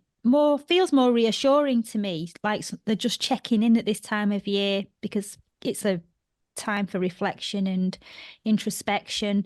And I know for some they might think it sounds like the script of a festive ghost story, but it's not spooky, and it's quite comforting, and I look forward to it. And it's always between the 20th of December and the new year. Once New Year's Day is come and gone, it just stops as quickly as it started. And for me, it's just a reminder that during Yuletide, that my ancestors and spirits of past family members are still around me, and they still like to come around, like they're popping in for some Christmas or Yuletide cheer, making sure that we're keeping up the traditions and that we're happy and just spreading some glow. So I can't help but feel grateful at Yuletide in my house that it's not just about the eggnog, it's more about sharing the season with those who've passed, like a ghostly family reunion, if you like. But I wouldn't have it any other way. That's amazing. I don't have anything like that, like any sense of, but it is a kind of an ancestral thing when you think about it, that kind of vibe. And some people I know get very depressed around the Christmas period because they remember like family members that are not there anymore. But I think your way of doing it, if more people did it like that, I think it would be a more healthy thing and be less painful for them and less sad. Now, I've never had anything like that happen to me ever in Christmas or any other time. But I do have a Christmas shift in consciousness experience that I had. And I probably think it was the first time that I felt that experience where I was in a new place and a new sense of self. It was that, that dead period between, well, it used to be back then, it's not so much now, between Christmas Day and New Year's Day. Like most places when I was growing up were closed down and stuff like that, just like only place that was open really with Chinese restaurants that was like takeaways and stuff. But I remember taking a bus out to visit somebody in the south side of the city, and they lived in the city, but it was one of these really, really long bus routes that went down to the countryside to nearby villages up in the mountains. And so, but the bus went through where I was going to visit. So I got on the bus, and I don't know what it was. I think I was about 15 or 16, and I was very tired. And it was a long day. I was tired. I didn't drink alcohol, so it wasn't anything like that. And I fell asleep on the bus, which I never, really never ever have done. I mean, I was practically an insomniac growing up for most of my life. So that was unusual all by itself. And it was cold and everything, and it was winter, and I fell asleep on the bus. And when I opened my eyes, instead of seeing the urban landscape, which I expected, I opened my eyes and we're up in the mountains, and everywhere is covered in snow. And the moon is in the sky, and it's lighting up the snow blue. And I can see the houses with the lights on down the lanes and the mountains. And it was all really beautiful, but it was a shocking experience because I opened my eyes expecting to see an urban scene at night with no snow, and I wake up to complete like winter wonderland in the mountains. And ironically, the bus was going to a place called Pula Puka, which means the pool, the Puka Ferry. And I was going up that way, and I managed to, the same bus came back. So it wasn't that late. It was like around tea time. It wasn't like late at night or anything. But I'll never forget the experience of being taken.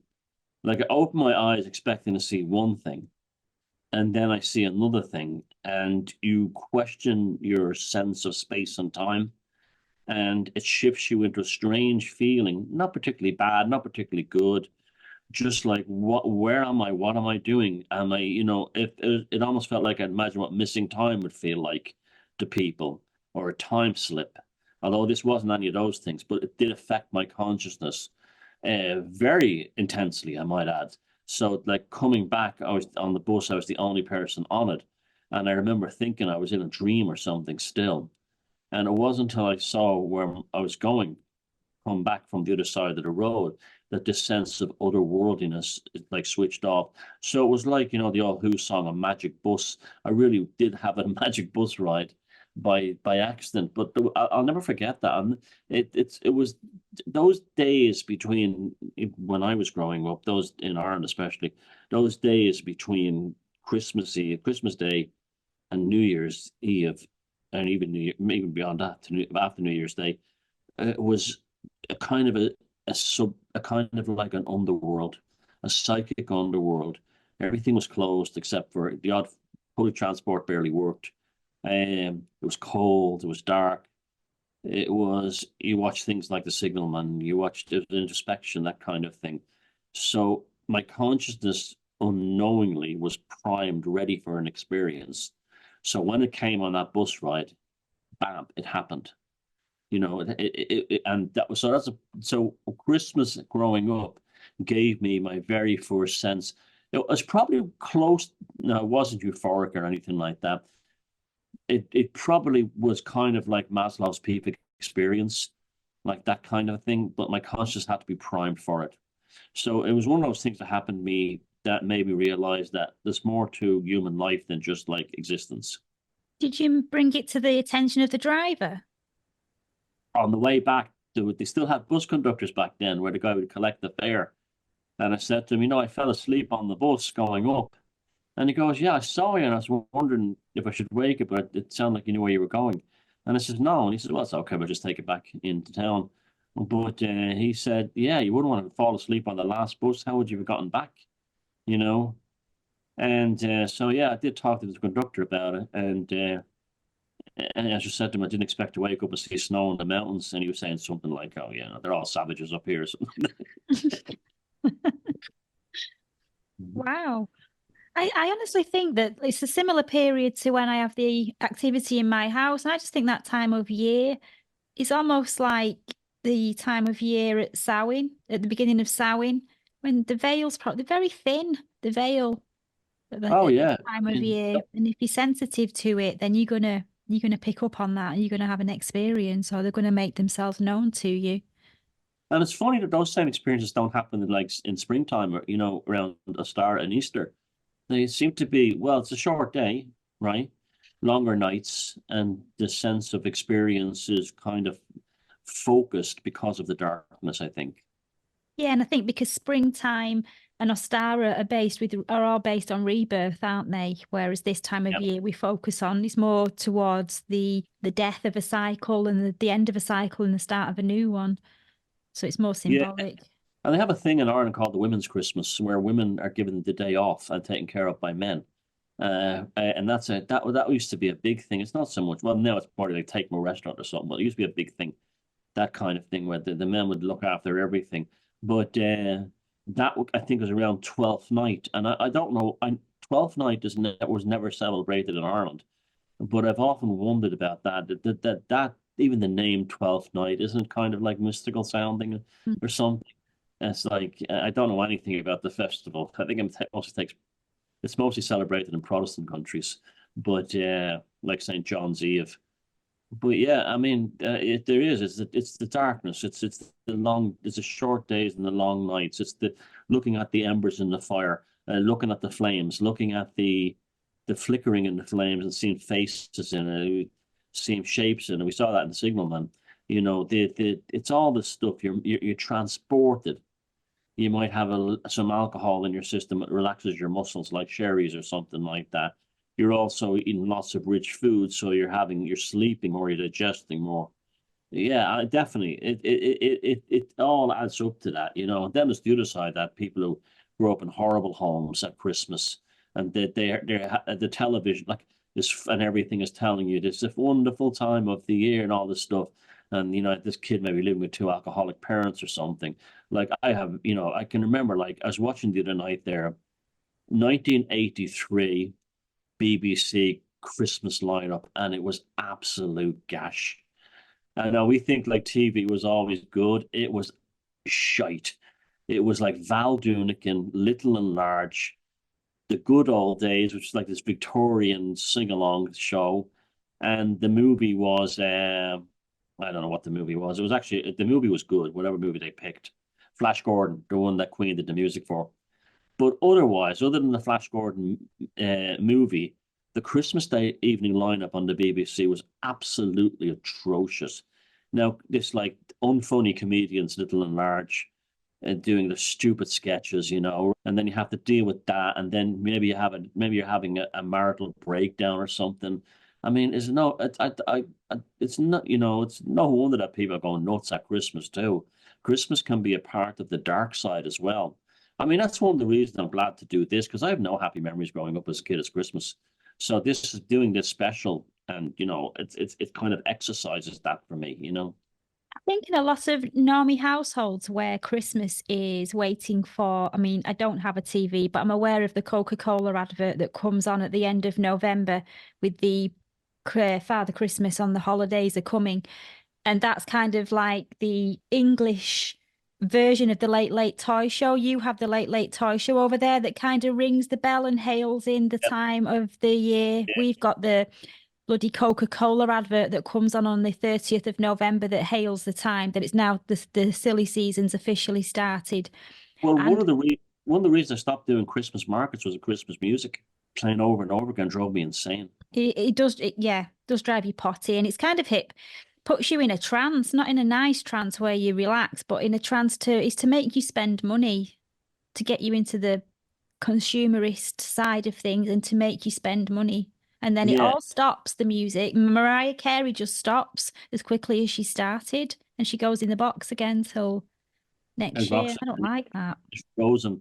I can remember one place, it was like a Gothic hall in Sligo where they used to have quite a nice Christmas market. But the tape, on top of, Baby, It's Cold Outside, those kinds of songs, all those kind of American kind of Hollywood film kind of tunes. There was the Lord's, people, you want to hear like death metal Gothic, right? Julie Garland singing the Lord's Prayer. It is the most terrifying thing that you will, it's like, and deliver us from evil. That Julie Garland, who couldn't really sing. My daughter Liza Minnelli was a great singer, but Julie Garland could not, I don't think she could sing at all. And she's, if you want to have the shites frightened out of you, listen to Julie Garland singing the Lord's Prayer. And this was on that Christmas tape they played in this place. Oh, so you'd have like, ding, ding, ding, ding, ding, baby, it's cold outside, and all this kind of thing. Frosty the Snowman, and then in between, our Father who art in heaven. Oh, it's brutal. It's meant to be spiritual, but it's actually like it's everything that terrifies you about being a Catholic. You see Mother Vibratus there with the stick ready to beat you. I'll be honest, I haven't even put the tree up. Not because I'm miserable, but I just not felt like it this year. It didn't. I'm more of a winter person. I'm more of a seasonal person, and if I want the winter wonderland and go outside and go for a walk in nature, and I can go and do my the pagan thing, stuff outside. Yeah, and also if you're burning a fire, I've got a stove here. But if you're burning and you got a wood burning a fire, an open fire, you kind of take care of a lot of that kind of atmosphere. I mean, I always remember that show, the Royal Family, and Barbara is saying to them, like, does anyone want more turkey? No. And she goes, anybody? No, I don't really like turkey. And they all said, one after they all go, I don't really like turkey. And then she goes, well, I'm not gonna buy one I'm not gonna buy one next year. Then no one likes it. And the guy who plays the husband, I forget his name, the guy who plays the banjo, he turns around. Tomlinson. Yeah, Nick, but I forget his character's name in the Royal Family. He Jim. turns around, Jim, and she goes, are you mad, Barb? You gotta have a turkey at Christmas. And that sums up Christmas in Normie World perfectly. No one likes turkey, but you still have to have it and cook it up. And yeah, because it's Christmas. Yeah, and I think that kind of fake Christmas atmosphere is where a lot of that sadness comes in as well. People have a bad time, because they have to put so much pressure on themselves to get it right. And with all that shopping, and it's only 1-2 days and the shops are open again. So I don't understand why people are buying food in as though they're going to be shut for a fortnight like in the old days. Oh, it's unbelievable. They're like that around here. On Good Friday, the Holy Thursday, the supermarkets are like Grand Central Station, and they're open on Good Friday, Saturday, Easter Sunday, and Easter Monday, and yet they go and they're still living. It's like the sheeple thing, the normie thing. Oh, it's unbelievable. It's like the shops are going the shops only close around here, and this is rural Ireland, on Christmas Day, and that's it. And they're open on St. Stephen's Day, the grocery stores. So you want for nothing, you know? Yeah, exactly. Exactly. But I can understand it in the old days. Yeah, where the shops are closed for a week. Totally understandable. You know, and they were closed here, and even in Northern Ireland, there's some towns up there where the shops closed for a week. And, you know, sort of like more conservative kind of like, you know, unionist, loyalist towns. But you know, that's, you know, I mean, it's unbelievable. It's unbelievable that the people still have this panic, you know, have to get everything. And when you go in on St. Stephen's Day, or what you call Boxing Day, the supermarkets are just as full as much stock as there was the day before. It's not like there's the shortages. And often stuff's on sale as well if you wait. Absolutely, 100%. You know, even turkeys, you can get them cheap and stuff. You like that kind of thing. Yeah. Or things like whole salmons. You can get for a whole salmon. You can get half price if you wait 2 days. Just wait. Yeah. Yeah. It's like the fear of missing out, isn't it, for a lot of them, I think. They just do it because they're brainwashed. They're brainwashed, you know, where it's not done out of love. It's not done out of, I mean, some of I know there are people that do it out of love and do love their families and their kids and really do make the effort. And I have a lot of respect for those kind of people. But I can remember, I'm not going to tell you who it was, but I had an aunt and uncle who used to, another person, a mother was relaying this story to me. And she goes, you know your uncle and aunt so-and-so? And I go, yeah. You know what they do at Christmas? And I go, what? It goes, they wait till Christmas Eve and then they all give each other's presents that night and they open them there on Christmas Eve at midnight. And I'm like, and what's wrong with that? And she goes, it's a bit weird, isn't it? Like, and meanwhile, she would be the type to throw her kids' toys below the Christmas tree and let them open themselves and wouldn't make any effort, you know, that kind of a thing. But it was like, it's the same mentality behind the jabs and stuff like that, you know. It's the same, you know. It's what you do. It's what you do. And if anyone that makes an effort is, you know, it's really bizarre. I mean, I used to hate Christmas. I mean, I can remember the first Christmas I had on my own. It was the happiest time of my life. And, you know, and then there was even people at work were saying, what are you doing for Christmas? And I was saying, oh, just got to sit around and do my own thing. Oh, and they're all walking around. Oh, poor Thomas is on his own for Christmas. Should we invite him over? And I was like, no, leave me alone. You don't understand. I'm blissful. I'm happy. You know, there's just a thing that you're supposed to be. You're miserable. No, miserable is this fake frivolity. Miserable is that kind of thing. No, perfectly happy. In an apartment in New York, eating on Chinese food on Christmas Day. Never been listening to my records. Never been happier. No, but you would get that patronizing thing like, oh, he's nowhere for Christmas because he lives on his own here. And I'd be like, and I know they mean well and all that stuff, but at the same time too, there is an element of kind of like, look, you know, it's unfortunate, you know, and I think the biggest unfortunates of all, the ones who pretend they love Christmas when they don't. And that's why I hope this special has done, that we're giving people that would be like, who are not traditional Christmas normies, something different to enjoy the day with, to take their minds out of it, but to have, you know, an alternative Christmas. That's one of the reasons when we came up with this idea, I was delighted for the idea because, let's give people who hate the fakeness of Christmas a real Christmas that they can actually enjoy. You know, they're not getting little and large, they're getting me and you, you know, that kind of a thing. They're not getting the good old days, they're getting the good old shite scared out of them. Yeah, honestly, we haven't bothered with the Christmas this year. Well, we don't bother with it anyway, but I've not even put the tree up. I've not played a Christmas song. I have got a CD of Christmas crooners. Even that's not come out. Nothing. Got some lights in the window. That's all. And Less and less people are doing it every year, and I don't see that as a bad thing. no, it's just another job getting the bloody tree out and putting it up and taking it down again. And at the same time, the ones who do love it, good luck to them. I'm delighted for you, and have wonderful family times. I'm delighted for you. But I think more and more people are like, it's bullshit. I'm not doing it anymore. I think that they've got. It's okay to admit that these days, where we're like when we were growing up, to say, "Fuck Christmas, I'm not having one this year." Maybe a few drinks and the food, and that's the end of it. You'd be looked down upon, wouldn't you? Wouldn't you? Like when we were kids, Yeah, it's something wrong with that bunch, you know.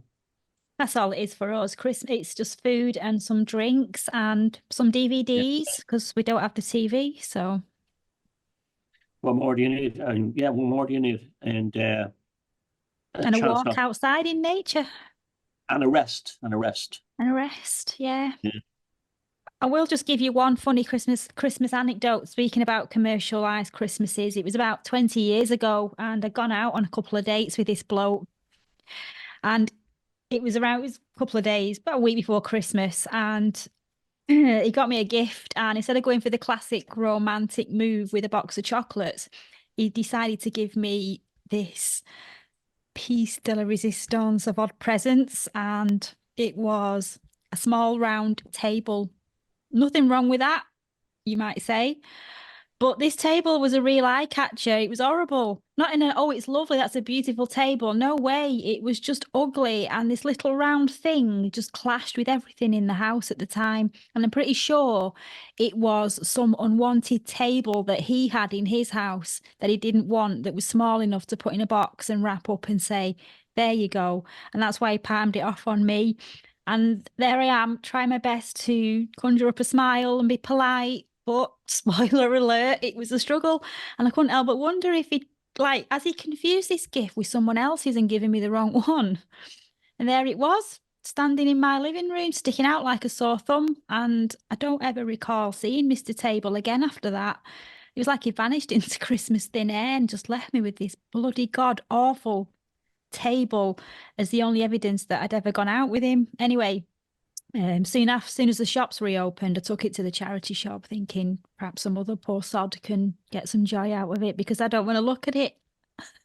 Well, that's another aspect of the Christmas thing, is the reveal, the sort of Luciferian. You see people for what they were, what they are. That James Joyce, that film by John Huston of the James Joyce story, The Dead, is fantastic with that. That there are all these, like, they on the surface they all look like very upper middle class posh people having their Christmas, but they're all falling apart inside, and they're carrying their darkest secrets in them, and you see that, like, you see the asshole at Christmas, you see the passive aggressiveness, the snide comments, you'll see the good people and the kindness as well. So there's something very revealing about it. I mean, the bah humbug thing, I wouldn't go that far, but I do understand bah humbug. But I would rather say, that's right, to see Hocus Focus thing that we're doing here. Let's rob Christmas from the shitheads and make it fun. That's my attitude. And make it enjoyable and interesting. Yeah, it should be more of an individualistic type Christmas, not just what everybody else is doing. It does tend to amplify everything. It brings out the worst and the best in people, depending what's already inside you. So if you're not a nice person anyway, just because it's Christmas, it's not going to make everything better. It's going to bring out the worst in that person. And if you're a decent person, it tends to bring out the best in you, because that's who you are at your essence. Exactly. Yeah. And yeah, so I think that's the most useful aspect of it. It shows the true personality types of these people and certain people, because they'll show what they really are and how much they really care.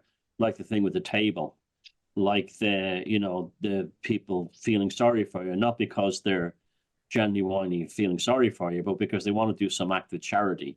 Like, I can remember, like, in every every time, all the years I lived in America at Christmas, there was always a story of Christmas Day feeding the homeless, and the camera people would go down to some, you know, shelter, like this kind of thing where they'd be feeding them all a Christmas dinner, and he'd have some celebrity down there, and he was obviously just using it for his own or her own PR.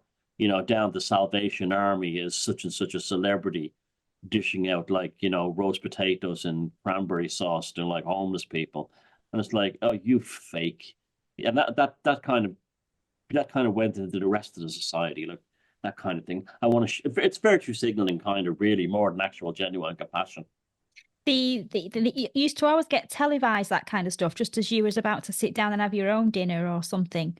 So you would also have their virtuousness forced onto you so that you would feel guilty. Oh, that very famous, funny clip of Arthur Fowler in EastEnders wrecking, having his nervous breakdown. I think he stole the Christmas bunny, and that's what happened. And he lost it. He lost it on Christmas Day, and he has a nervous breakdown. And I mean, I didn't see that one as originally broadcast, but I saw the video years later, and I was howling laughing. And you're supposed to be like, "Oh, the poor man! It's Christmas is so dark for this poor man." And when he stands on the squeaky toy at one point, and you're when he walks over to pull the Christmas tree down, and he's going, and I.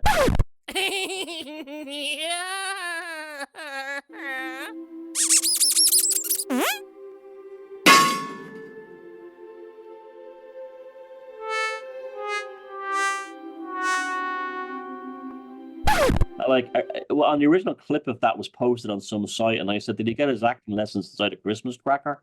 And it had like 3,000 or 4,000 thumbs up. It was like the most number one. Yeah, I remember the Fowlers at Christmas. That's another thing. You know the shit when you're growing up, stupid things like the Christmas cracker. It was stupid, and you pull it and this piece of shite comes out that's no use to you. Or the fucking paper hats. And then things that you blow, woo, it's just like just the epitome of misery. I know. It's like, I made a joke last year that is like, I tell these funny stories on Facebook, and it's, and I'd like the only thing keeping him from a murder suicide is a paper hat on his head, and this kind of thing. I know, it's such bollocks. It's such bollocks. And then you see and you always know normies when they say, sure, it's great for the kids, but it's not. It's not great for the kids if the parents are fighting and drunk and all this kind of thing, And after all the jovialities of the day, everybody can't wait for the Christmas editions of the soap operas, which are always miserable as shit on Christmas Day night. Yeah, somebody has a terrible time on the Christmas soaps, like Arthur Fowler. That was the beginning of it. He was like the kind of door opening to it. And then, Misery Love Company, all the miseries watch it and go like, oh, I really relate to that.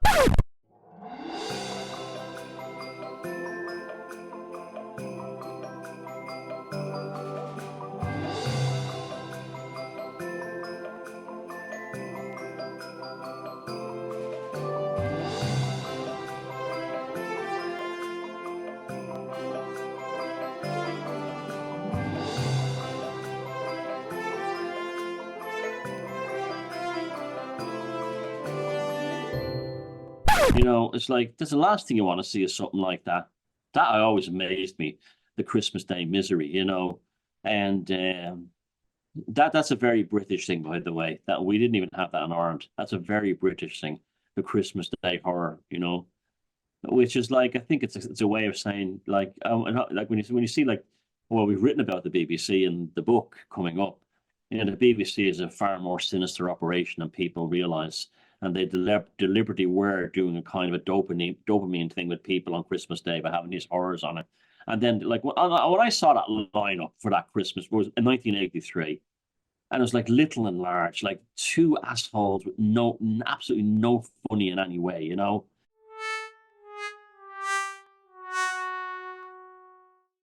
And that, like, and then Val Doonican, that Irish dickhead, sitting there in the rocking chair singing about, the olden days. Get off the stage! You suck! Oh, fuck off, And speaking of the horrors, I read in the comments on last week's Hocus Focus that they're actually airing Await Further Instructions either on Christmas. It's either Christmas Eve, Christmas Day, or New Year's Eve. The guy wasn't sure, but that film, Await Further Instructions, is getting an airing on mainstream Christmas TV. And for one, I'm so fucking happy that they're showing that because I don't have TV and I hope they sit in there with the mince pies and the Christmas thinking they're going to get a nice sci-fi film and sit there and cop a load of that and see how they feel at the end of it. Oh, I don't like that, Jim. Turn it off, Barbs. Because a lot of them will see themselves in that after the way they've behaved over the last 3 years. So I am glad that's coming out on Christmas when it's got a captive audience. Oh, yeah. And then, you know, and the way they went along with the Christmas thing as well during those lockdown days, you know, waving to their granny at the window. It was like, what kind of a man are you? You should kick the door down and bring your grandchildren in, you know, this kind of thing. Yeah. Oh, yeah. They won't, but they don't have the conscious level to actually see that. They can't make that leap. That film's a masterpiece. I know you were kind of like in a bad mood when you watched it. But I've come to the conclusion that's probably one of the greatest Lovecraftian type horror films ever made because it really focuses on the thing of a shitbag family being made to be together, you know? I would love to be a fly on the wall in those houses when they're all sat down innocently to watch the telly because there's nothing else to do for them. So they put that on. I would love to see their faces. Did you notice the final scene when the camera pulled away? And all there was the light of each television in the neighborhood and nothing else, that it looked like it was the ultimate Christmas tree. You were looking down on the Festival of Lights, you know, Feliz Navidad. Yeah. You know, you were looking down on it, you know. I'm not from the normie world, but it made me feel pretty damn miserable afterwards. So can't imagine the cognitive dissonance that's going to bring to that lot watching it. Oh, they won't get it. They won't get it. They'll switch it off. They won't get it. They don't have that level of introspection. You know, they just don't. You know, like someone was talking about The Exorcist. I didn't find it scary at all. I said, if you saw that film back when it came out, it would, and there was nothing else like it before it, it would frighten the shite out of you. They think horror movies are like those awful Japanese Saw films and stuff. They don't even understand the psychological horror anymore. They don't get it. No, I doubt it would have any effect on it. But it's almost like it's a beautiful thing that's being done on Christmas Day on the mainstream. Yeah, it is. It's almost, well, symbolic, really, isn't it? Yeah, well, that movie is prophetic. It's unbelievable that guy wrote that film, you know, a year and you know, and although he did die before it was almost like he was like the Elliot and a signalman.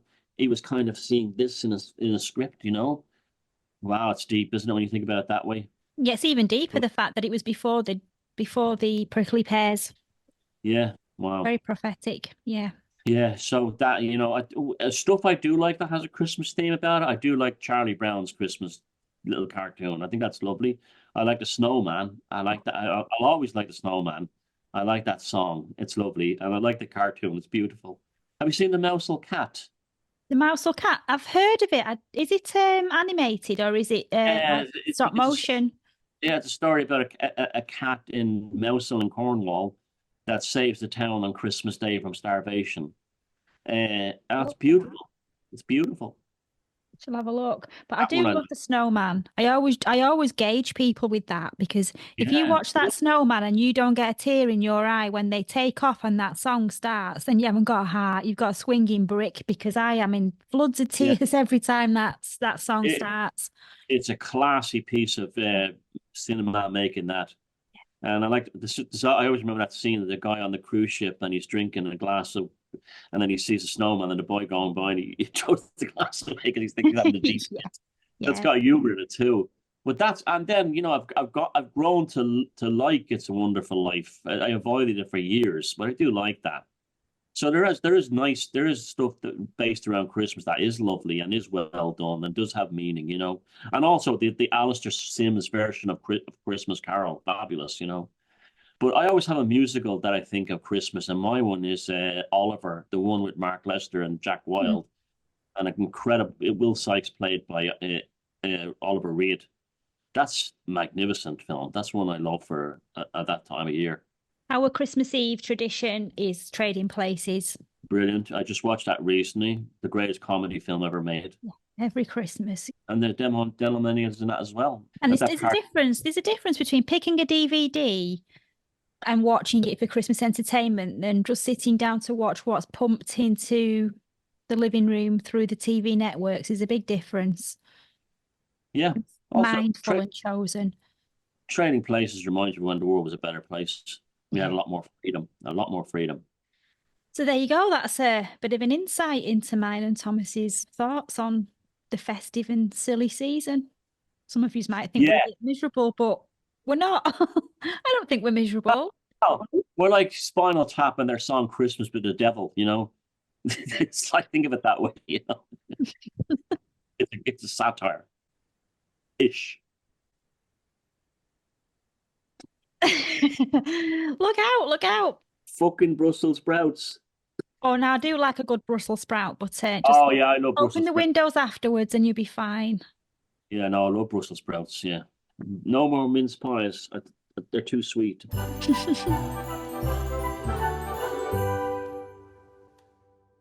Well, as it continues on this Christmas Day extravaganza of Hocus Focus, and we still bask under the Christmas lights, the cat has torn down the tree, and the Yule log has become sentient at this point.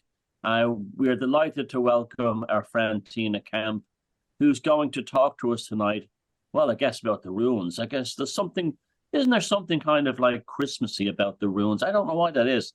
Like Odin, and I don't know. I always feel there's something winterly about that. I guess because of the Scandinavian thing. So, Sarah, do you want to ask the first question of Tina? Yeah, I'm really interested to know how you first got started with the runes and how you discovered them. Long ago, really long ago. I first discovered them when I was a teenager. I must have been around 14, 15. And I tried it at first and it just didn't connect with me. Whatever I tried, it wouldn't work for me at all. But I had that with many tools. I had that with tarot as well. Nothing really worked for me. I couldn't get anything out of it. So I just put them away, even though by that time I had already made a set for myself. And it just traveled with me whenever I moved to a new place. Now, one day, and it was one of those days that you just feel really down. And I had noticed that it had become a pattern for me to feel really down and then go to work in a bad mood, come back, get beers, cycle repeat day after day. And then one evening, I was just rummaging through my stuff and I found them. And I thought like, oh, wow, I had completely forgotten about this. And I started to do this again. And I got nothing but bad messages, like terrible messages. It was all bad all the time. And I had I didn't have a bad feeling about the runes per se, but that message was pretty harsh every time. And it turns out that is exactly what I needed to hear at that time. Because when I started to look at why these bad messages came up over and over again, is because I was living a life that was not conducive to happiness or even a healthy mental state. And I knew after that, because I went through a really bad time afterwards as well. I went through deep depression, a period of my life where I cried for almost every day for a year. And it got gradually better. And when I got out of that situation, I got out of it with a real mental clarity that I never had before. And ever since then, I hold them so dearly to my heart because they helped me. They really did help me. And now I have no trouble connecting with them at all. It's when I do a reading for a person, I feel like it's not even me per se. I draw the rune for somebody and I start typing and it's like it just types itself from then on. I don't feel like it's really me. It's something else that's just using me as a sort of conduit at the time. And that is the story in a nutshell, basically. Thank you. Wow. Tina, you were saying then about that you went through a really bad time and then you came out of it with clarity. A lot of that will be burning chemicals out of your system that were probably making you down. And that was probably what the whatever force the runes pick up on your subconscious or whatever, it was trying to tell you that like you have to get yourself together. And literally that purging probably was a kind of a rebirth, I'd imagine. Now, well, I know can the runes be used in magic? Absolutely. That is, I think, what people should start with, in my opinion. Because if you don't know, I mean, of course, they have general meanings, but they will also have a personal meaning to you. There will always be those runes or that tarot card that you pull for a specific situation pertaining you and your life. And you need to pay attention to that, because if you don't really know what you can use them for, then how are you going to know what situation they signify in your life? You need to, they cannot be seen apart from each other, right? They're interconnected in that way. Magic or introspection and divination, it's all connected, can never be seen loose from each other. But yeah, I think people should start to experiment a little bit, like what runes feel really good to them and which ones feel like they maybe shouldn't be used because they have a bit of a detrimental effect, because some runes don't work well with all personalities. If you're a very aggressive person by nature, there are runes that you really should not be tattooing on yourself, because that is also magic. It's a bloodletting ritual, after all, a tattoo. And I've had people contact me, actually, like, I had this particular rune tattooed on me and it's not working for me. It's actually brought me misfortune in life. It's like, yeah. And so I always ask him, like, are you this type of person? Or is this a character trait of yours? And it always works out. It always checks out. And then you need to alter them a little bit to lessen their effect, or to channel that specific effect of aggression or anger into something that will be productive for you. But at the end of the day, you really need to know yourself. But that is true for all magic in the end. That is no different for runic magic. And they can be used for so many different things, like magic to work on yourself, which is very important. If you want to become a better person, you first need to know yourself, what your weaknesses are, what the mental pitfalls are that you keep falling for. Now, I certainly had my own. I probably have them now too. And what could you use them for? You could them to enhance your life, to protect your home life, to make yourself healthier. For protection magic, I mean, they can be used for anything that you would use any kind of magic for. I've been traveling a lot into like the Isle of Man, the north of England. And you see on a lot of the early Christian stones, the runes often carved onto the side or around a circumference. And they do have this sort of magical feel about them compared to all the other script that might be on the stones. There's something, I remember like a while back, I was in Stavanger in Norway, and they had quite a huge collection of rune stones there. And they had lit them in such a way from an angle, as museums do often, put them in darkness and had lights running across the surface. And there's definitely something about those shapes. They're almost like, they're built into our inner core as as Europeans, and maybe as human beings. I don't know as a whole, but they do stand out in a way that no other script does. And yet, it's such a simple script, really, isn't it? I spoke about this with Gary Vassie as well. It's that they are basically just keys to the subconscious, and which is where all magic comes from in the end, is our own subconscious. And yeah, I said during that interview that I think that there's sort of prehistoric alphabet, which is a contradiction in terms, because I don't think they were originally used as alphabets. I think they were used as symbols that were meant to open gateways to the mind. A symbol, a very simple symbol that unlocks a whole world of knowledge and philosophy. There is a whole philosophy behind every single rune, and that fascinates me, and that never will not fascinate me.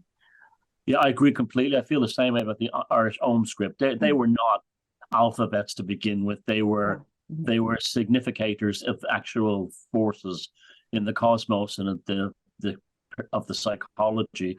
How would you incorporate the runes into like a daily psychic protection practice? Would you just carry them about your person, or would you place them in strategic places? Or Oh yeah, I have stones that I have painted, as in particular talismans, if you will, with bind runes that are specific to me or my situation or the people in this house, and I've placed them at certain points in the house where I think they need to be. I also, my normal runes, I have a little shrine in my house devoted to Odin, and that is where they always reside when I'm not using them, because it just feels they need to be there and nowhere else. There are people that sleep with them under their pillow, and yeah, I think that is a great idea. I've personally never really done it. Yeah, but people say that it can influence their dreams in a positive way, and I believe that. I absolutely believe that. And I might even start doing that myself and keep a journal about that. But I've also put them on food, especially when I make bread. And it's not even on the end product that I put in, but when I'm kneading the dough, that's when I tend to push certain runes into it, which I think will be of benefit to the health of my family. And then I bake the bread. So it's not really visible on the bread, but it's in there. I put it there with my intention. I like that I think- idea about the bread. That's a nice idea. That's really nice. Yeah, and continuing on from that, Sarah, I think the great advantage the runes has over, say, the tarot is it's really difficult to make a tarot deck, but it's relatively easy to make yourself a set of runes.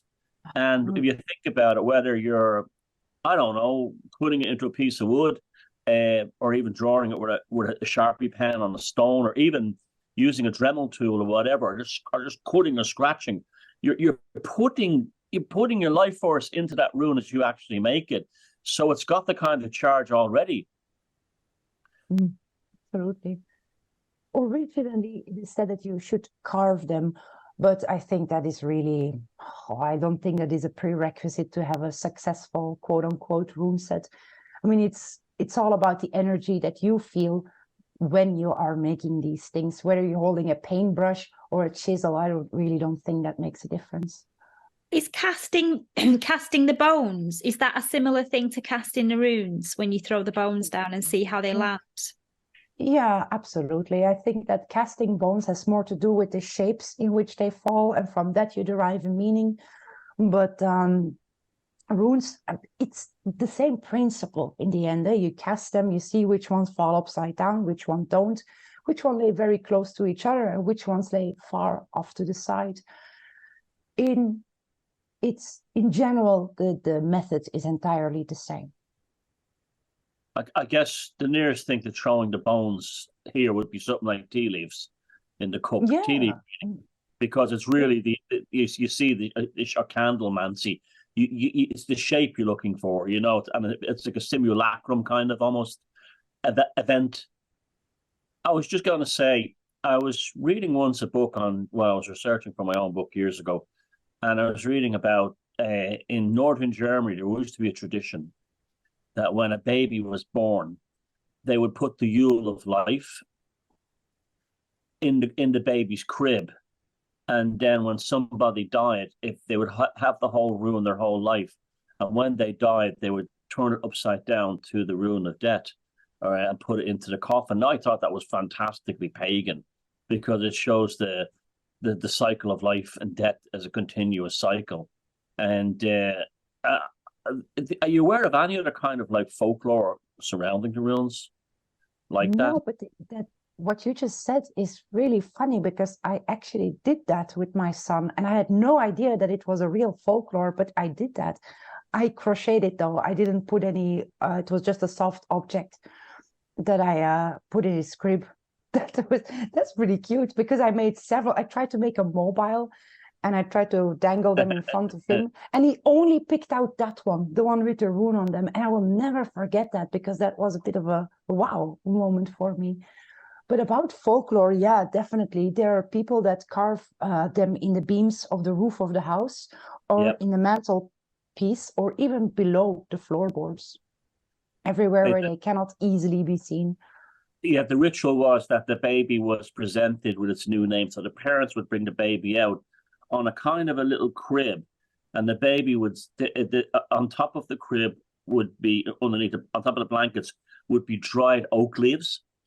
That would be Dunar, that would be Thor, and then on top of that, the rune, usually embroidered into a piece of fabric by an aunt or a grandmother or something. And then they would tell the baby's name, whatever, Gustav, or or whatever it was. I thought it was an absolutely beautiful tradition. Oh, that's fantastic. I love it.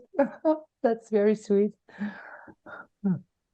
It's a massive subject, the runes. And what if somebody wanted to get started with it, who's watching, what advice would you give them, and where would you what direction would you point them in to begin with?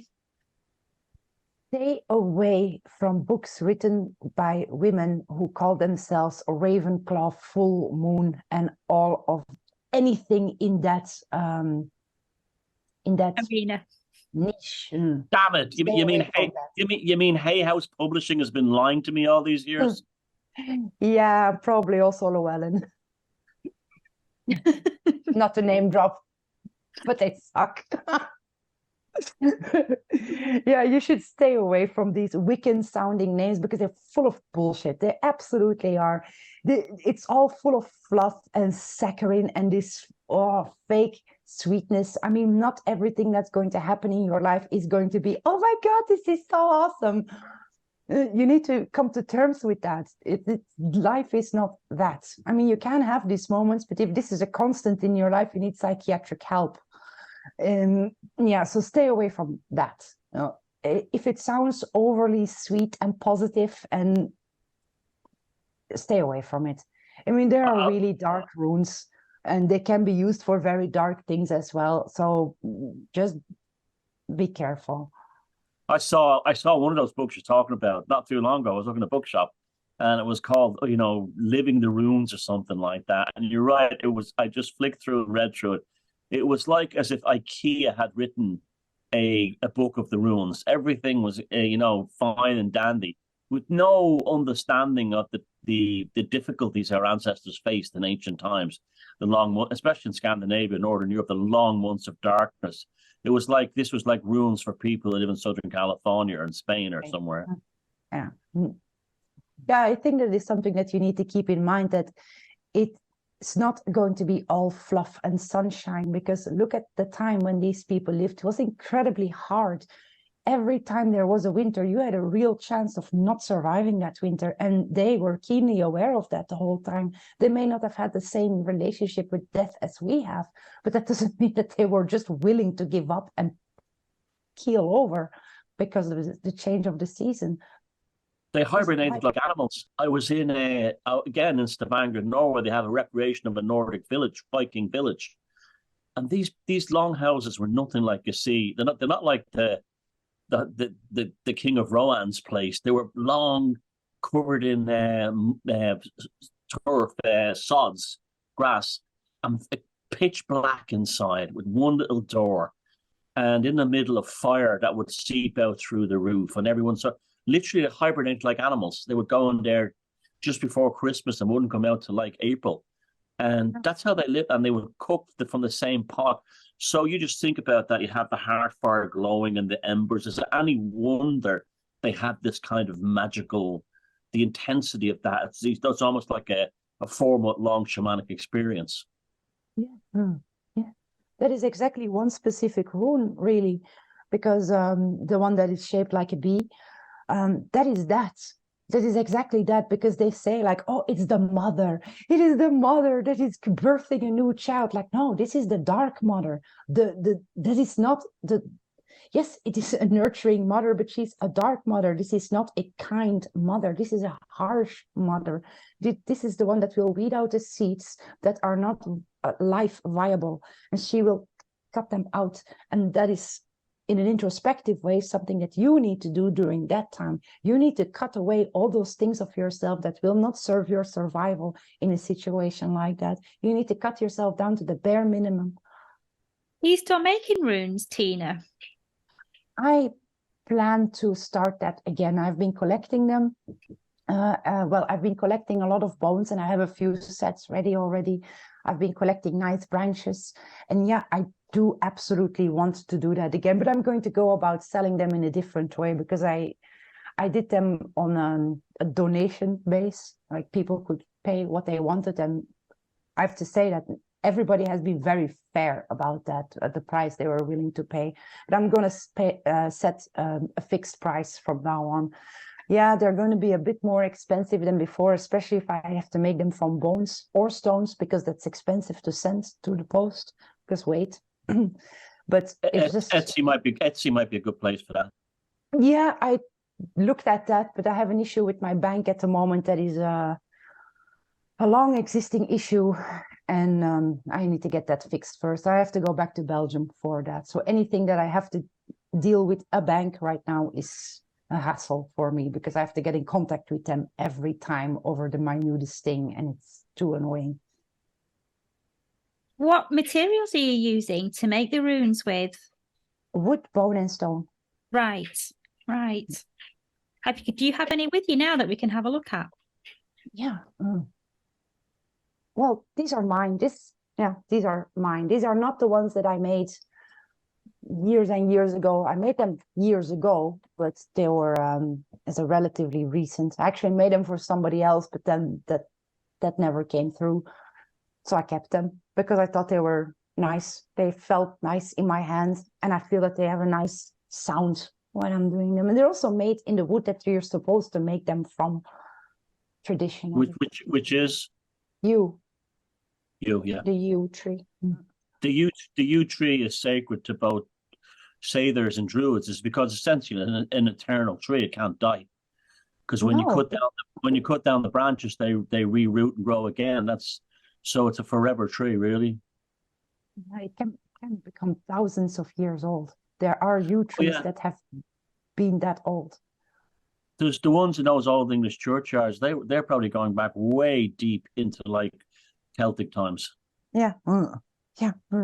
Which is, and this is a myth. Well, I don't know if it's true or not, but if you lay under a yew tree on a sunny day, then apparently it gives off a toxin that is very mildly hallucinogenic. I don't know if that is true, but if you go to sleep under a yew tree under a warm sun in its shadow, apparently you can have very vivid dreams. Well, apparently that's where when the druids used to, they would have a problem. They drink a quart of ox blood and then sleep under a yew tree, and then the vision would be revealed to them. That's the story. I don't know how true it is or not, but that would tie in with what you're saying. Would you mind pulling a couple of runes for the festive period, Tina? Not at all. No, I wouldn't mind. Okay.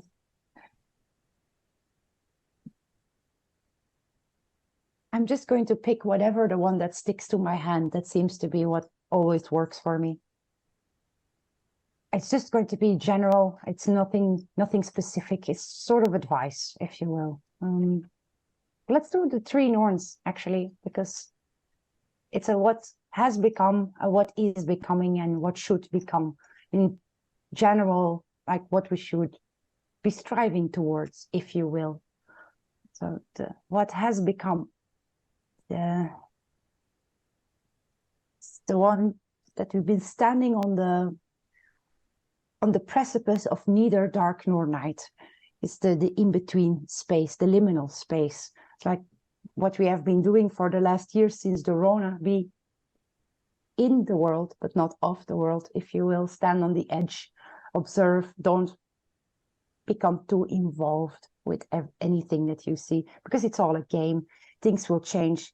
It will go from left to right and back again. It's only a matter of time. So getting too attached to a certain point of view in terms of politics really do nowhere. It's all just a game, and you're being played. You're letting yourself be played if you do that. You should know better. And that has become, that for us here and the people listening, that is something that has already transpired. So it's a good thing to keep in mind that we have already made it so far. Funny that what is becoming is the one that I mentioned earlier. This is the Dark Mother room. So during winter, you are supposed to hibernate. We tend to. And we think about ourselves and reflect on how next year, when the thaw starts, when it gets warmer again and we go outside again, what it is that we can do in order to just live a better life. Could we have prepared better for this hibernation? Probably. We can always improve on ourselves, and that is something to keep in mind. Something can always be improved upon. Always. Even yourself. You are never done with yourself. It's always an ongoing process. And now that it's winter, but it's also to appreciate what you have, appreciate the things that you do have and have worked for you, because those are the things that you need to keep close to your heart and never forget about them, because it is these things, like, let's say, a friendship or a very nice home life, a husband, children. These things help you through the darker times. These bring joy to your life. And it's very important to never, ever forget these things, or to treat them as if they are a given, because they're not. It can go away in a heartbeat. Bad things do happen. But yeah, self-reflection is self-reflection in order to improve yourself, your home life, your relationships with others. This is what is becoming. So I think most of us pagans, we do that anyway, because from what I have seen, my experience, we don't tend to take these things for granted very much, which I think is a beautiful thing. And what should become is not a fortune telling, it's more of an advice, which you can disregard, of course. I mean, you have free will. There's no law or rule about it that you should take the advice. Do what you will.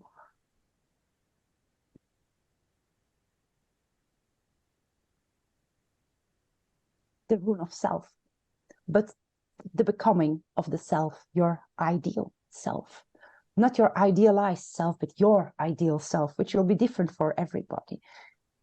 It is also to be very keenly aware of your space you hold in the world. You are not a god, you are not an animal, you are a human, but that doesn't mean that you cannot aspire to be as the gods, not be one of them, but as them. The archetypes that they embody, these are things that we can aspire towards, or absolutely the opposite. There are gods that we absolutely don't want to aspire to. You and I, maybe there are people that do want to aspire like them, and that is their ideal self, and it's not up to me to tell them how to live their lives. But it's to know your place in the world. And it is only that you can become a better version of yourself. Because if you delude yourself with these false images of I am a god, or I am this and I am that, and there is nothing in your character that would betray such a disposition, you will self-sabotage. And if you don't come to your senses, you will self-destruct sooner or later. That's it. It's very peculiar to me that they are all from the same Et. They're all from Tyr's Et, which is the god of justice, the god that lost his hand because he put it in the mouth of Fenrir as a sort of promise, like, if I put my hand in your mouth, we will promise not to chain you. But then they lied, and he chose his hand off out of revenge. But he was the god that was the god of the Aesir before Odin was. So he was the Allfather before Odin was. And he's a very strict god in terms of justice. And the only reason that eventually got surpassed by Odin is because we cannot function as a society if we only ever adhere to the rule of law and make that our gods. There has to be more to life. There has to be more to human life. And Odin embodies that perfectly. It's mystery, music, battle, everything there is to the human experience. Magic, also. Thank you for that, Tina. You're welcome. Thank you. That was amazing. I just wanted to know about what runes do you find challenging to kind of interpret? Not much, but there is one, the water rune, which is this one, that can be very tricky in a reading, because you don't know a person's subconscious, because that is what it represents, the waters of the subconscious. And I don't know what another person's thoughts are, let alone their subconscious. I can only guess. So that is a rule that when it comes up in a reading, I always have to emphasize, I cannot make these kind of guesses for you. You need to know this. And it is very likely that you don't or can't know this, and it is something that you can only experience in retrospect, which is not a nice thing to hear, especially when you pay me for a rune reading. You expect something more clear than that. But I can only interpret the runes as they fall in front of me. I cannot, if I start making things up, or I make it sound too fluffy or too happy or too positive, that's not helpful. Thank you. Well, thank you for that, Tina. I was going to set myself to try and learn myself the runes this year, inspired by your videos. People should check out your channel on YouTube, Tina Kemp. There's loads of, not just rune stuff, but loads of great stuff there. And all I can say is thank you very much for taking time out to join us on this Hocus Focus Christmas Day. And I hope you and your family have a lovely time. And Guten Yule and Jo Saturnalia. Thank you for having me. It was a pleasure. All the best, Tina. Thank you.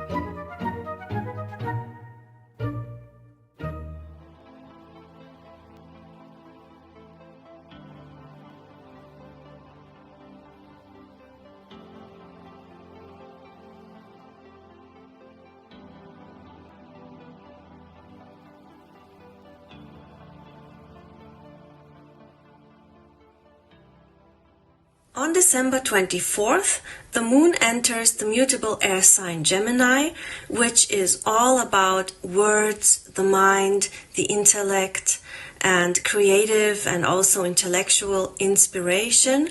It is eloquent, quick-witted, and generally a pretty positive sign. It is, however, on the distracted or potentially distracted side due to its mutable qualities. However, contrary to the New Age cliche, Gemini is not the jack of all trades that cannot be trusted and doesn't know what it wants, etc. It is actually about a synthesis between emotions, instinct, empathy, and rationality. So this is a good thing to keep in mind during this transit, especially during the holidays, and also especially because Mercury, which is the ruler of Gemini, is in retrograde. I explain what this means in my post dedicated to Mercury retrograde, which you can find in the community tab on my channel as well as on my social media channels if you follow me. Just a very brief explanation. The retrograde thing is nothing but an optical phenomenon, meaning that there is a perceived backwards movement of a planet. That's all there is to it from an astronomical point of view. But of course, astrologers have been observing such phenomena over a very long time and have found certain correlations between retrograde periods and certain types of developments here in our realm. So for Mercury, this is everything that has to do with the mind, with communication, with travel, commerce, etc. Also technology, especially social media in our modern age. And Mercury retrograde brings with it potential miscommunication, delays, hiccups, and nice things like that. All in all, it is important to keep in mind to measure our words carefully and to be rational and not let anyone or anything provoke us. From a health perspective, Moon in Gemini can be a time of mental hyperactivity, restlessness, difficulty sleeping, or not really getting things done simply because we're so busy with new ideas and probably also with Christmas stuff if you celebrate it. And there is also a propensity for respiratory issues connected with this sign, also fatigue and a general nervous sensitivity. So be a little bit careful careful with the consumption of media, for example. But on the flip side, it can be super inspiring and take us out of a mental rut by giving us flashes of really good new ideas, creativity, and insights. Also on December 24th, the moon makes a square to Saturn and Neptune in Pisces, while the sun in Capricorn makes a sextile to Saturn and Pisces. This sounds confusing. What sextile square? What is this business?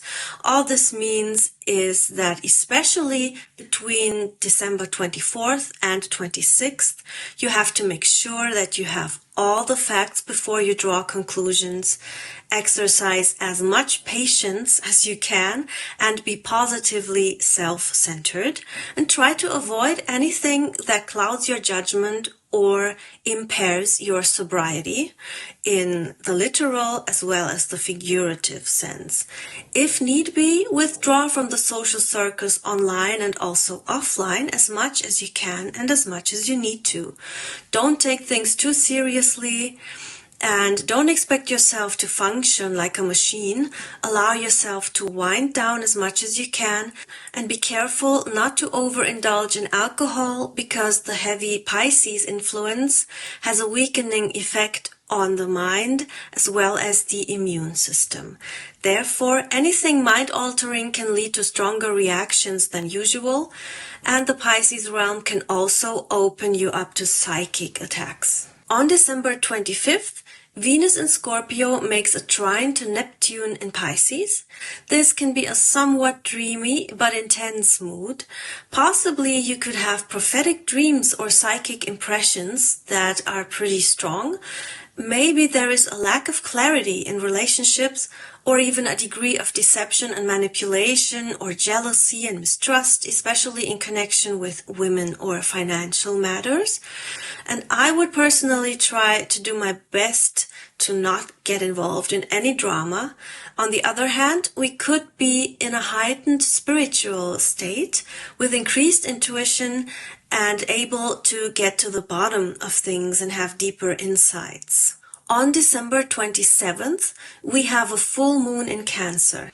I made a post about that for all zodiac signs, but just briefly a reiteration: a full moon is an opposition of the sun and moon and marks the end of a cycle, the culmination of a path, or something that has come to an end, or a goal that we have either outgrown or reached. In this case, the themes of this full moon center around family, being there for others, but also for ourselves, how we relate to reality, which is symbolized by the sun in Capricorn, and what we need in order to feel emotionally nurtured, which is represented by the moon in the highly empathic sign Cancer. With Chiron going direct in Aries, also on December 27th, there is a highlight on a sense of insecurity, an area where we feel like the outcast, which is represented by Chiron, an asteroid. We could feel that we have a hard time relating to others, or that we are misunderstood. But this is also an area where we can find great personal strength. The solution is to learn how to prioritize and to be there for others without sacrificing your own well-being or feeling like you have to hold back just so others are comfortable. To understand where discomfort is necessary and where too much of it is just self-imposed limitation. And connected to this important theme of the full moon is learning how to not swallow and internalize your painful emotions, but how to express them and to move on despite wounds or pain that you have experienced, with learned lessons under your belt and ready to begin a new chapter with more wisdom and greater personal clarity. Health-wise, be careful with autoimmune issues, anything related to the head, and be mindful if you're prone to anger issues. Pay extra attention to what you eat, as you might be more sensitive to indigestion during this time.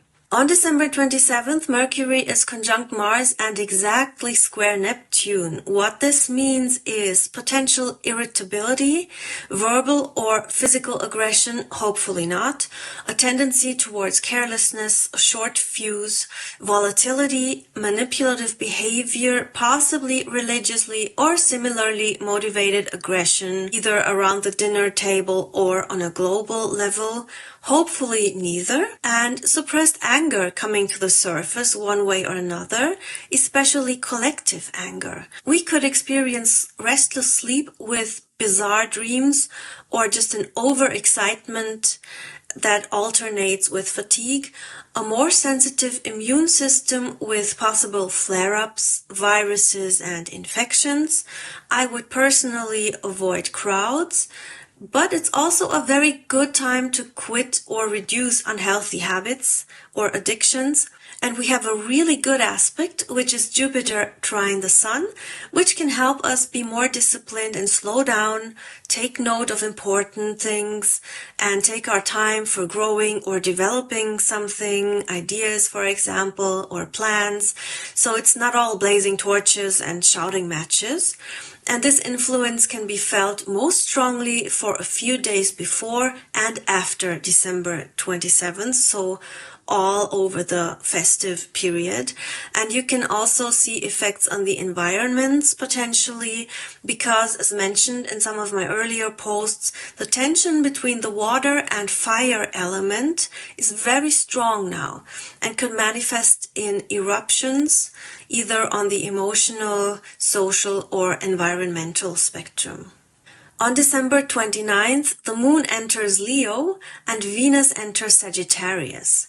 The Moon in Leo brings a strong influence of Leo's qualities, such as generosity and appreciation of luxury and glamour, however you define it for yourself, enjoying the limelight, unlike much more withdrawn Cancer, and also taking on a leading role with more ease than usually, especially if you're normally on the introverted side. It's a good time for assuming a role that carries responsibility, such as executing or organizing something.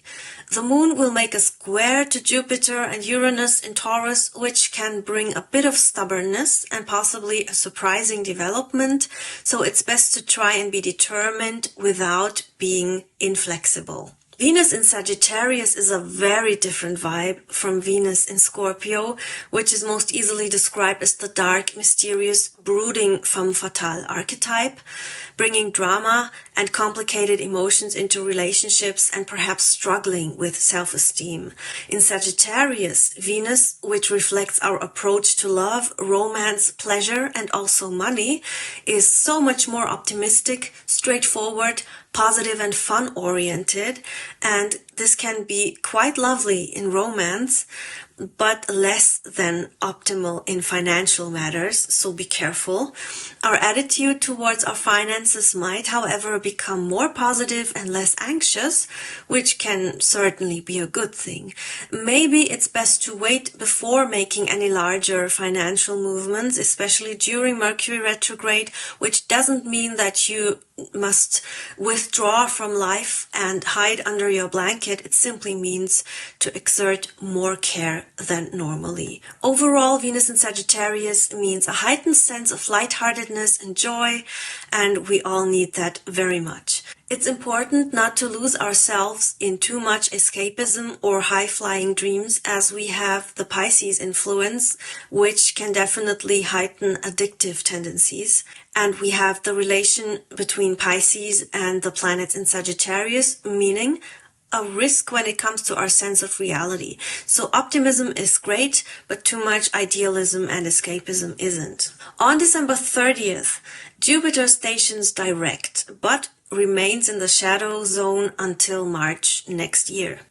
I made an extra post for this too, which you can see in my community tab or on my other social media channels. Jupiter is called the Great Benefic and is connected to material and spiritual wealth and our capacity to create joy, wealth, and abundance in our lives. In retrograde, this ability is slowed down a bit, and this can mean that it takes us longer to find a path of happiness and wealth. Maybe we have to take a detour first. Jupiter doesn't necessarily bring any lasting results, which means it's not a genie that can fulfill your wishes just because it is beneficially placed, but it is a very auspicious and favorable influence as long as we remain focused and take constructive, determined action if we have a goal that we wish to achieve. Jupiter's influence can blow everything out of proportion, though, for better or worse. Jupiter is currently in Taurus, which is all about our physical comfort and our material well-being, and we could start feeling gradually that we are more optimistic and more comfortable in our skin. However, this so-called shadow period lasts until late March 2024, during which time the influence of the retrograde themes can still prevail.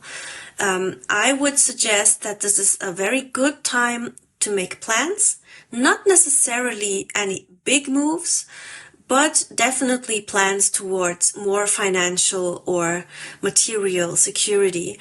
And it can help us turn the tide slowly but surely in our own thinking and attitudes, resulting in more successful later action. On December 31st, the moon enters Virgo.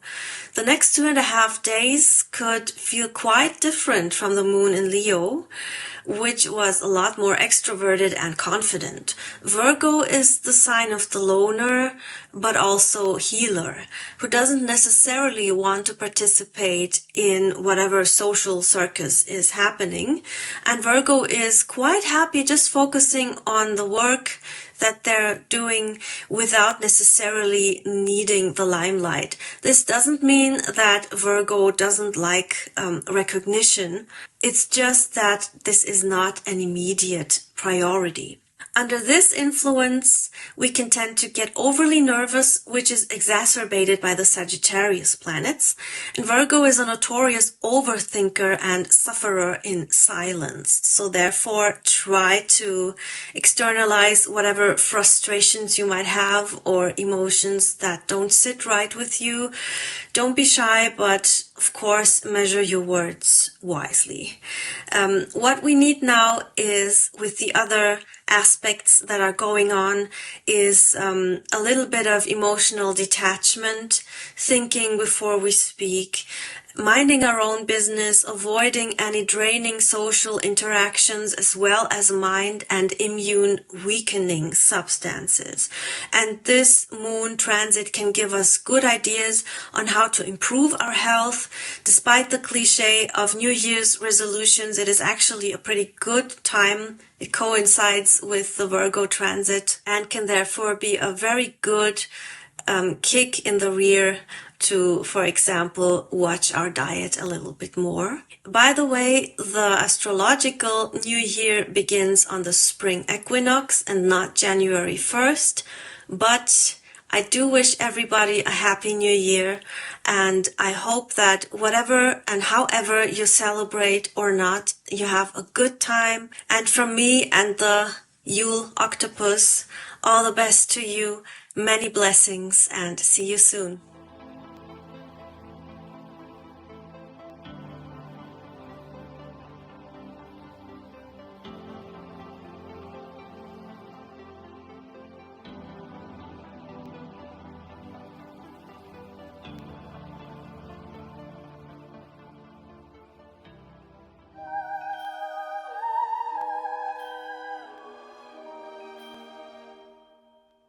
Well, hello, everybody, and welcome back to this Christmas Day special of Hocus Focus with myself and Sarah asking some of our friends on to talk about various topics. Tonight, well, I have a real-life friend on. Well, not just Sarah, but the guest, Fiona. Agar's on, and I've known Fiona for years now, and we've been through a lot together, I think. And Fiona lives in Ireland. She's a brilliant astrologer. She's a pagan like the rest of us. She actually was one of the people that got me thinking about Nordic paganism in a whole new way. And Nordic paganism tends to be very much a boys' club. And she was one of the few women out there that was actually talking about it in an intelligent and new way, which was really cool. This is about 5 years ago you were doing this. I remember Fiona a lot. And so welcome to the Christmas Day. Guten Yule and Shona Nullig. And I believe Sarah has the first question for you. Yeah. I want to know how you became interested in astrology and just what inspired you to take that path and take it to a professional level. Sure. It was actually my oldest sister that first got me into it. I come from a bit of a weird family. You know, they're all kind of spiritual. My great-grandparents were spiritualists, actually, which was quite unusual at the time. And then my sister got this book on rising signs. So I started to realize that there was more to astrology than, you know, the horoscope BS that you see in the newspapers. And I just started to study it more and more. And then as I got to a certain point, I realized that there was a lot of this new age garbage that had really subverted and kind of ruined astrology because it was so different to the original teachings.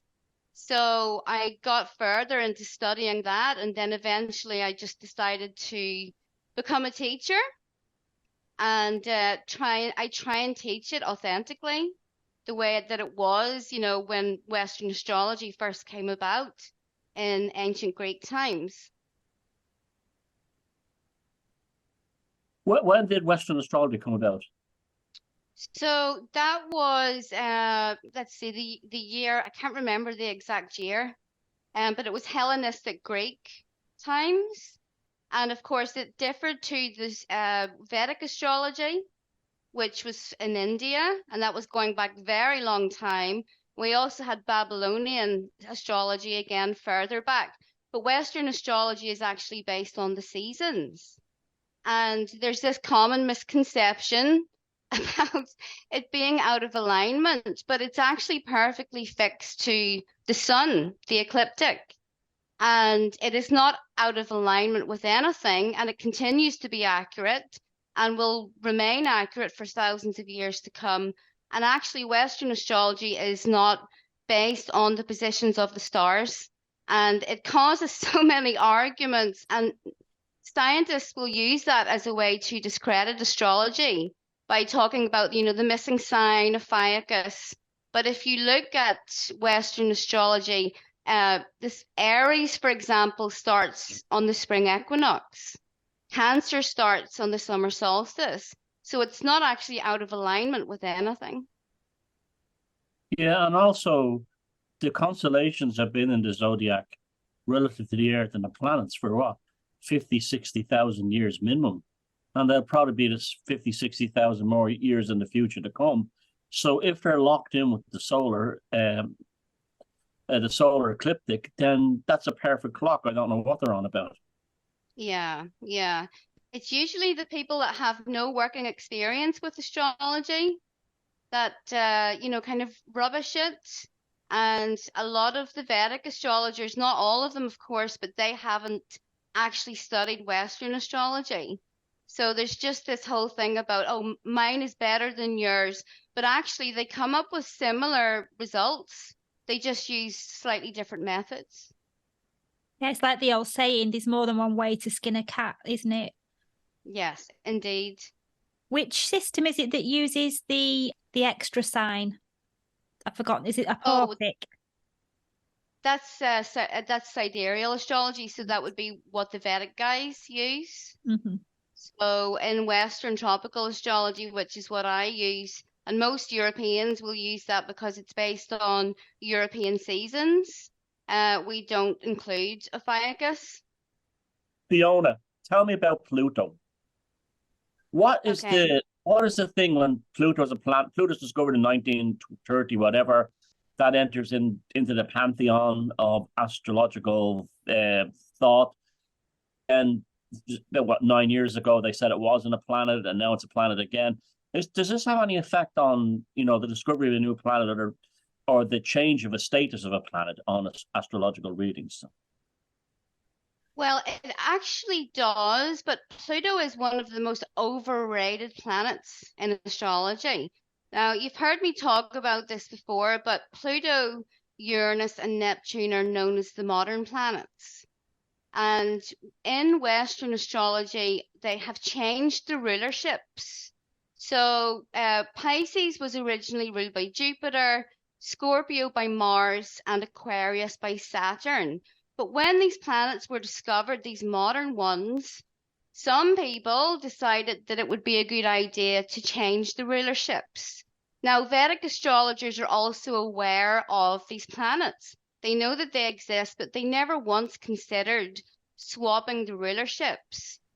So Pluto, depending on who you talk to, can be really insignificant, or actually it's a planet of darkness. I call those planets the Kali Yuga planets because they seem to be connected with the kind of fucked up stuff to do with the modern age. And perhaps this kind of diminishing of Pluto's power has a lot to do with astrologers going back to the original methods and moving away from all of the New Age mumbo jumbo. One thing that caught my attention about your work is with you following your ancestral path. So can you just give us a bit more detail about how we can use astrology to kind of get on our ancestral path and honor our family heritage? Sure. Yeah, that's something that I started to notice about Western astrology is why is nobody talking about the ancestors? If the chart can represent everything about us, including our karma, why does no one mention the ancestors?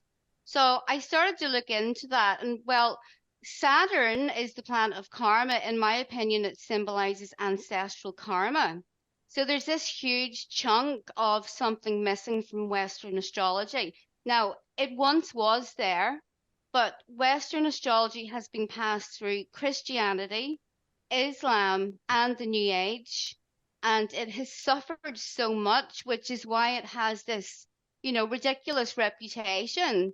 And I don't blame people for thinking that when you look at some of the astrologers out there, and it's, some kind of New Age crap that they're kind of spewing out, all this positivity all the time, which of course astrology represents real events.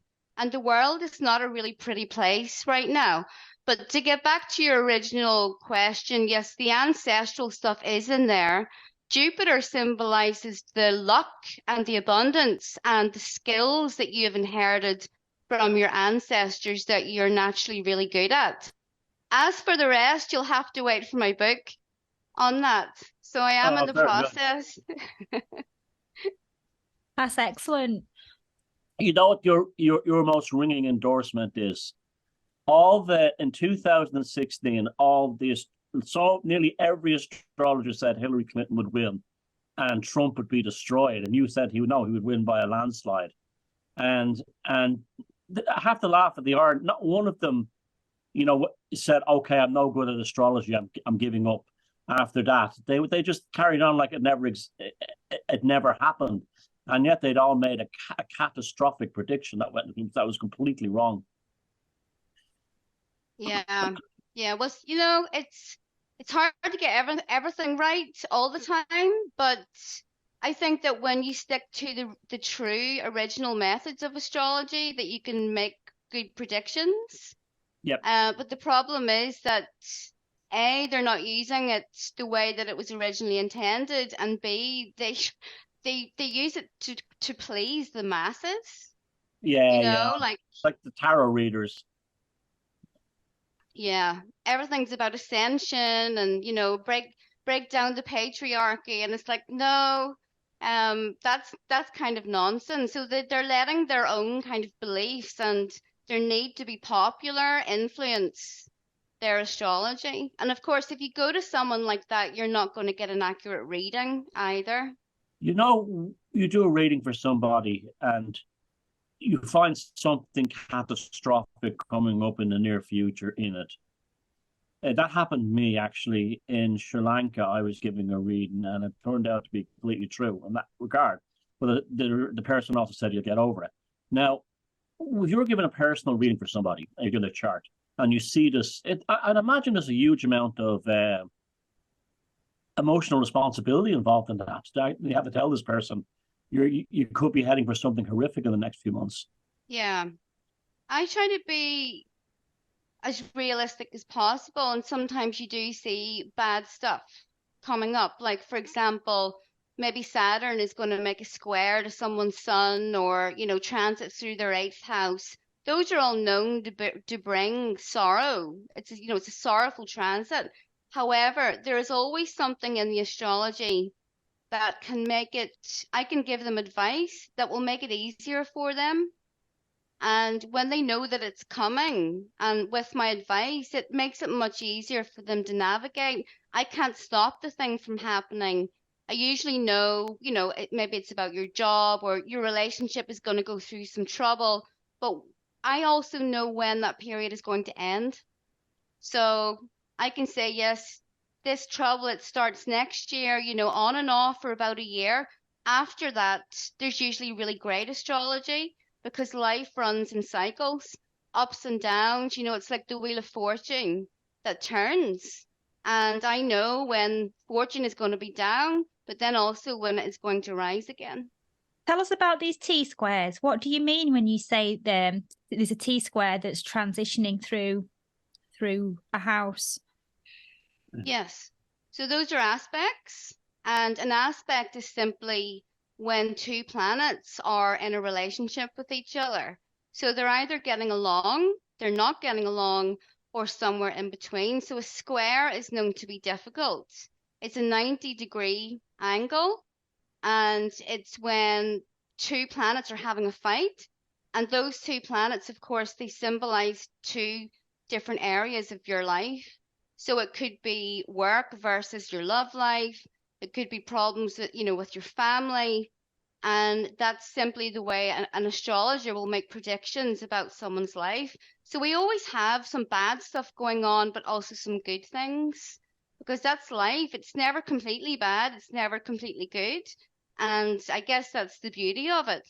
Fiona, being this the time of year it is, if you think you don't want to do it, we'll just cut this out of the show. But do you have any astrological predictions for the world that we're facing in 2024? Say, in terms of things that may happen. Okay. So it's not going to get dramatically better. Let me start with that. But I think that we know that. Anyone that's an occultist or even intuitive, or that we've got into this Kali Yuga and it's not ending anytime soon. But there is one particular transit next year that looks a little bit difficult.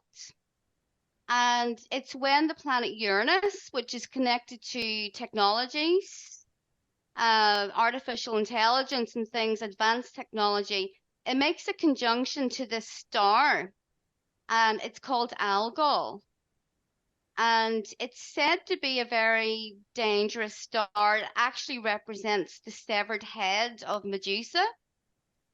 And this star, Algol, it has been connected to some pretty gruesome events. Like, do you remember when the mad cow disease happened?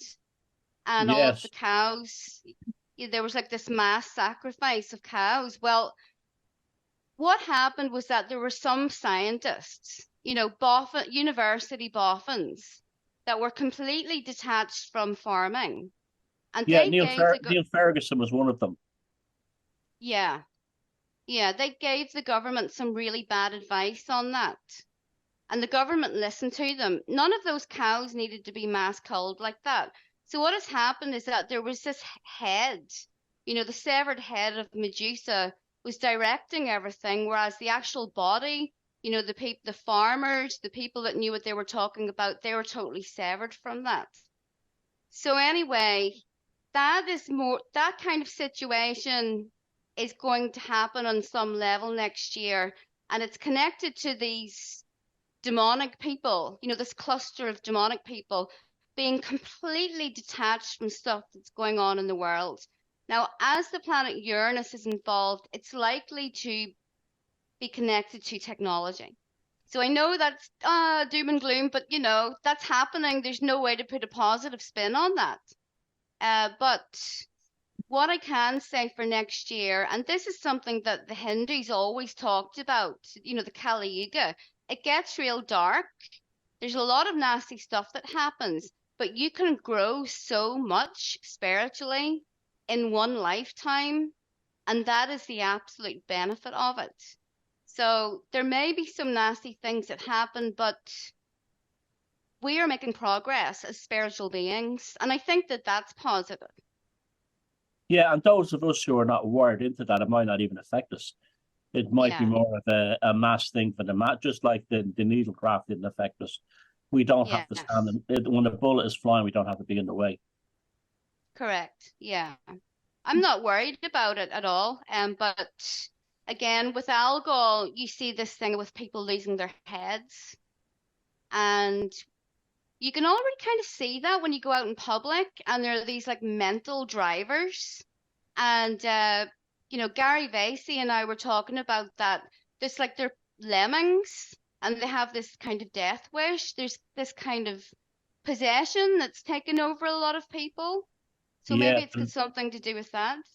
The liminal people. I also have another theory that all those cows that were killed in England and the UK, they weren't killed in Ireland, I don't think, but all the ones that were killed in the UK, they've all reincarnated as people. And this is where this generation of kids who are all vegans and everything are coming from. It's interesting. Yeah, I would agree with that. The herd mentality as well. Yeah. Well, that's exactly, you nailed it right there and then. And if you start looking into it deeper, you start to see other things as well. But yeah, I think a lot of these kids that in Britain today, they were the cows in the last life. Yeah. That's quite an interesting thing, because I believe with reincarnation that we go through lots and lots of levels. So at some point, we've all been farm animals, and then we progress to become pets, the kind of animals that become pets that don't get eaten. And then we kind of get stuck at this stage, the human stage.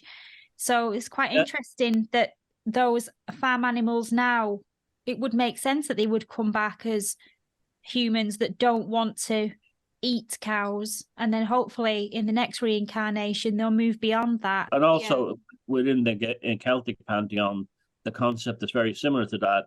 It's that the soul travels through, and it's not a punishment thing like they say it is in Hinduism, that the soul passes through all these experiences of different creatures in order to become a human. So you have to become a human first. But I wonder if something really catastrophic happened like that, would they all be reincarnated? And I think they are. I think that explains that all these little kids who are extinctually vegans and stuff like that, they're only one, birth canal distance away from being, eating themselves.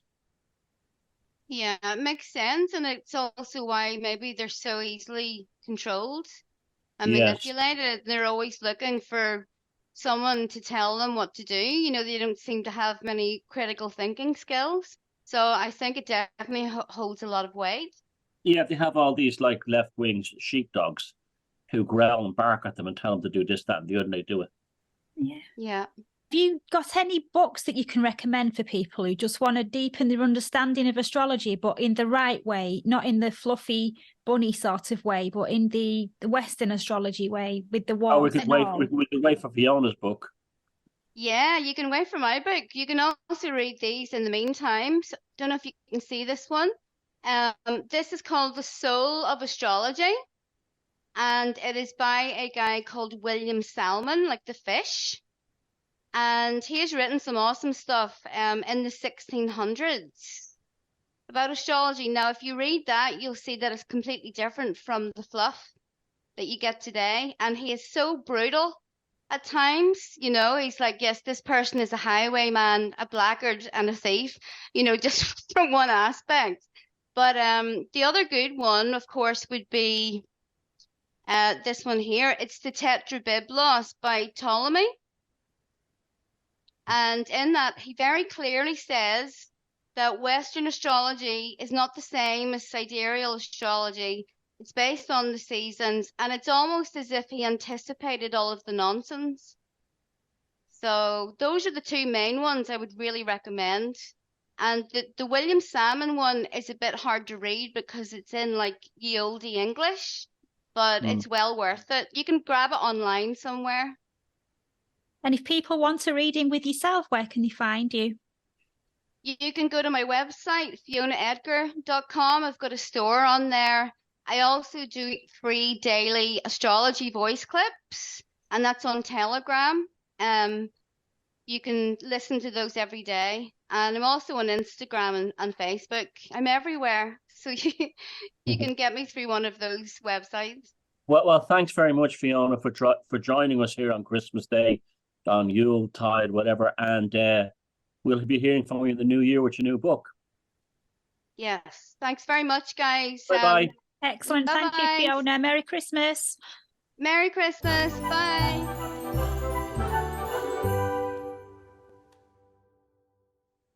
Pour yourselves another glass of sherry and grab another mince pie as we welcome our next guest this Christmas Day. Please welcome Neil Rushton, who I know from his blog and he's co-hosting with Kate Ray on Hair in the Hawthorne channel.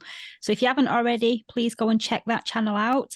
And I met Neil at the Mysterious Earth conference in September, where he gave a wonderful talk about the Fae and his experiences with them. And Neil has a PhD in archaeology and history, and he's the author of 2 books, Dead But Dreaming and Set the Controls for the Heart of the Sun. He also has a blog called Dead But Dreaming, where there are many articles about fairy folklore. So welcome, Neil, and thank you for taking time out on your Christmas Day to come and chat with us. Thank you, Sarah and Thomas. I'm delighted to be here. Yeah, fantastic. I first came across Neil a couple of years ago in Fortean Times. There was the folklore section had mentioned that about his experiences on his blog about Charles Bonnet syndrome, which was something that it very interested me at the time. So that's how Neil came on my radar, and I'm absolutely delighted because, sir, you have been a font of information ever since, and I definitely very much appreciate the output, especially the output that you and Kate do together. Now, thank you. I'm going to badger you a question that I didn't get a chance to ask you at the Mysterious Earth conference. You had mentioned that certain megalithic structures have a negative energy to them, something I agree with. And I think you mentioned the rollright stones. I agree, if that's what you said. Did you say that? And can you please elaborate? I did say that. It was a little bit of a throwaway comment at the conference because obviously we were really talking about other things, and I was only briefly touching on prehistoric monuments and their relations to fairy type entities. And first off, I would say that my overwhelming experience at prehistoric sites has been positive. There's positive energy at almost all of them, but one exception to that is the rollright stones in Oxfordshire. And I went there first in the very early 90s before I really got into any of these subjects, and it was just, oh, it's Stone Circle, whatever. I wasn't feeling anything. But once I started doing some more investigation into prehistoric sites, and I became an archaeologist from 1993 onwards, and I started reading books by someone you'll be familiar with, Paul Devereux. And he initiated something called the Dragon Project at the rollright stones in the early 90s. And lots of really, really crazy stuff that he recorded in several of his books there, including time slips, which really interested me. I thought, right, I need to go to the rollright stones, revisit it, and try and tune into whatever energies are there. And it must have been the summer of 94, probably 1994. And I went there and I was on my own, and it was quite the first approach to rollright stones at that time. I don't know whether it's like that now, but there was an honesty box. You put 5p in the honesty box for whoever the landowner is.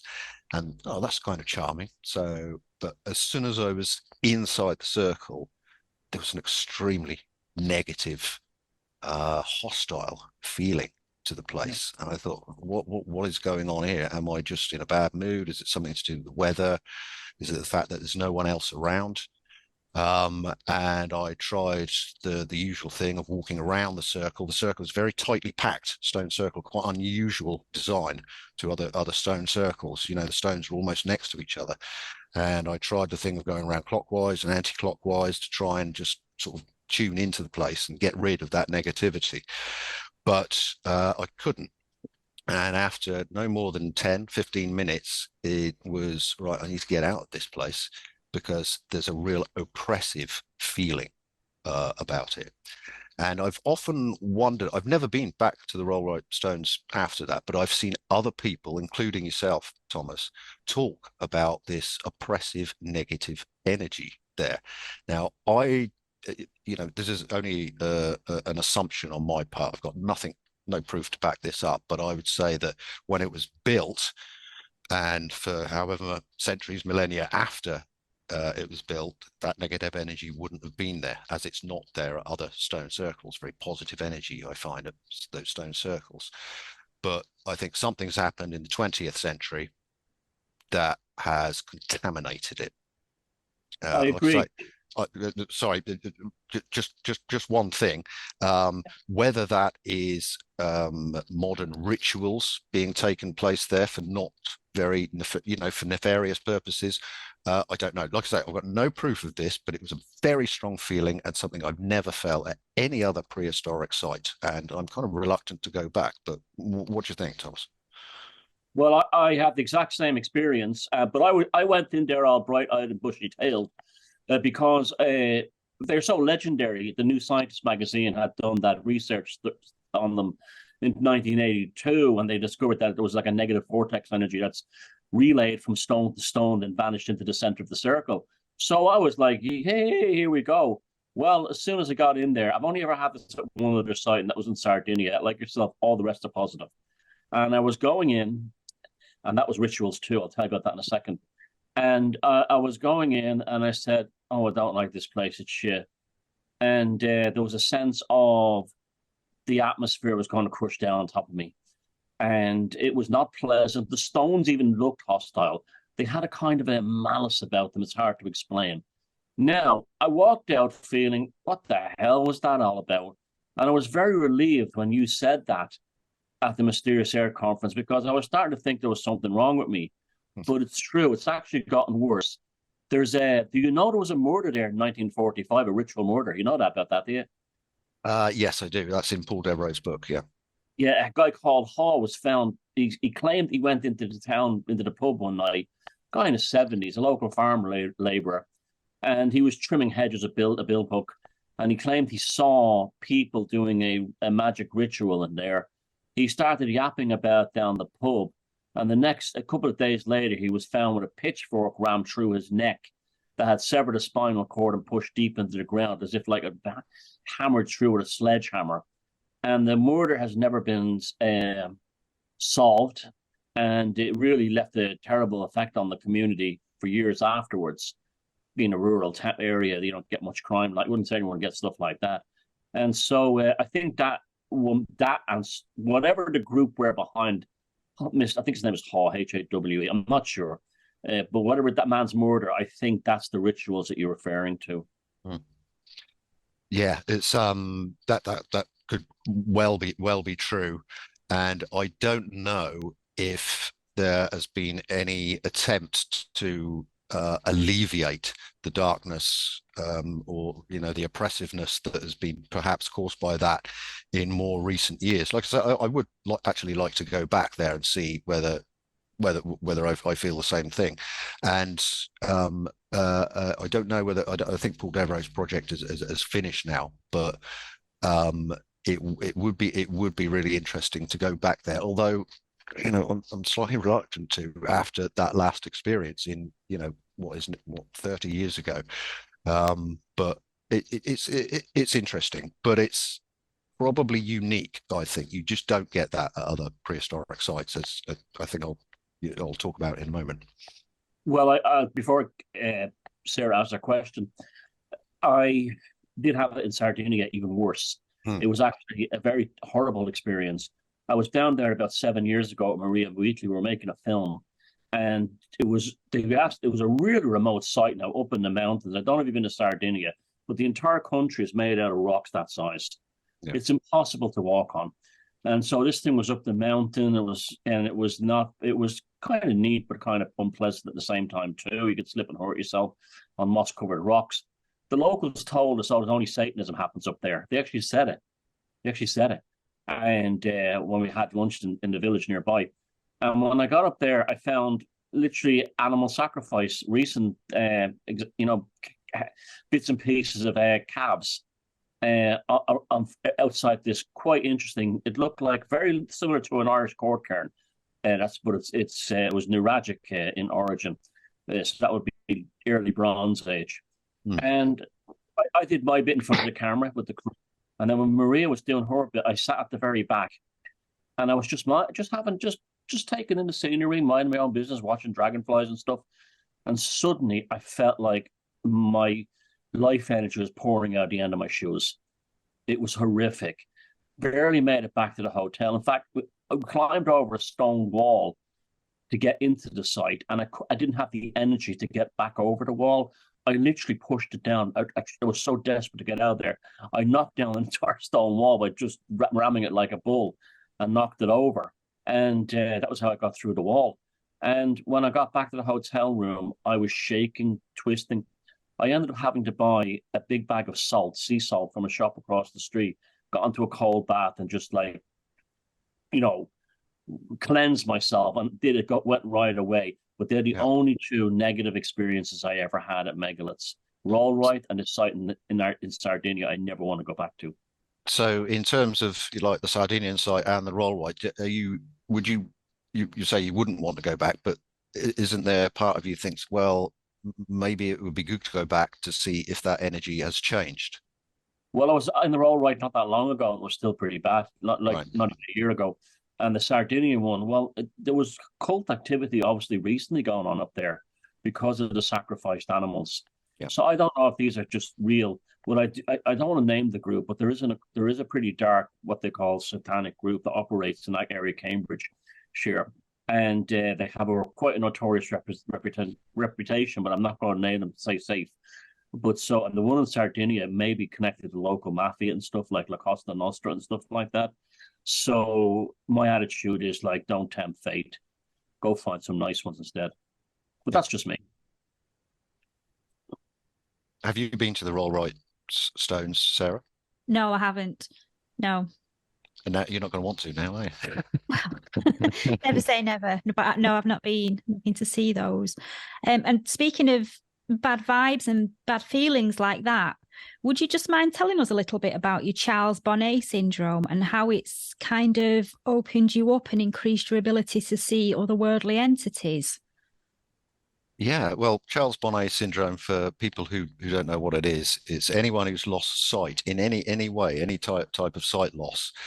And for me, I'm actually blind in my left eye and limited acuity in my right eye after an accident in 2015. And in early 2016, and well, we're on Hocus Focus, so it's not going to sound so weird, but entities started to appear in my living room, where I was living in a cottage in Somerset at the time. And by that time, 2016, I was already well into the folklore, and I knew about fairy type entities, and I shortly after began writing about it. But as you can imagine, the sight loss at that time is quite traumatic for me. I went through months of really quite deep trauma, and then fairy type entities start appearing in my living room. So obviously my first thought is I'm going insane. But they were benevolent. They would turn up. They would be, if anyone knows the artwork of Brian Froud, they were very similar to those type of entities, about a foot tall, and they would just turn up. They would manifest sometimes with a geometric pattern, would appear in the living room in my peripheral vision, and these entities, 2, 3, or 4 of them, would simply turn up in my living room. And I kind of got used to it. This is I kind of got used to those entities turning up. Now, other people with Charles Bonnet syndrome report a wide range of different entities. You know, white ladies, cartoons, noddy and big ears, all kinds of things. And most people who have Charles Bonnet syndrome are quite afraid of it. There's there's obviously various societies for Charles Bonnet syndromes. And when you go onto the forums, people are saying that this is horrible. How do I get rid of it? But for me, it's always been an extremely positive experience. And and I do tend to find when I'm highly anxious, when I'm feeling anxious about something, that's when it's more likely to happen. And it always happens in my home in the dark, and it's continued to this day. So that's what, 7 years. Sometimes it won't happen for months, and sometimes it'll happen every week. And I've completely normalized it.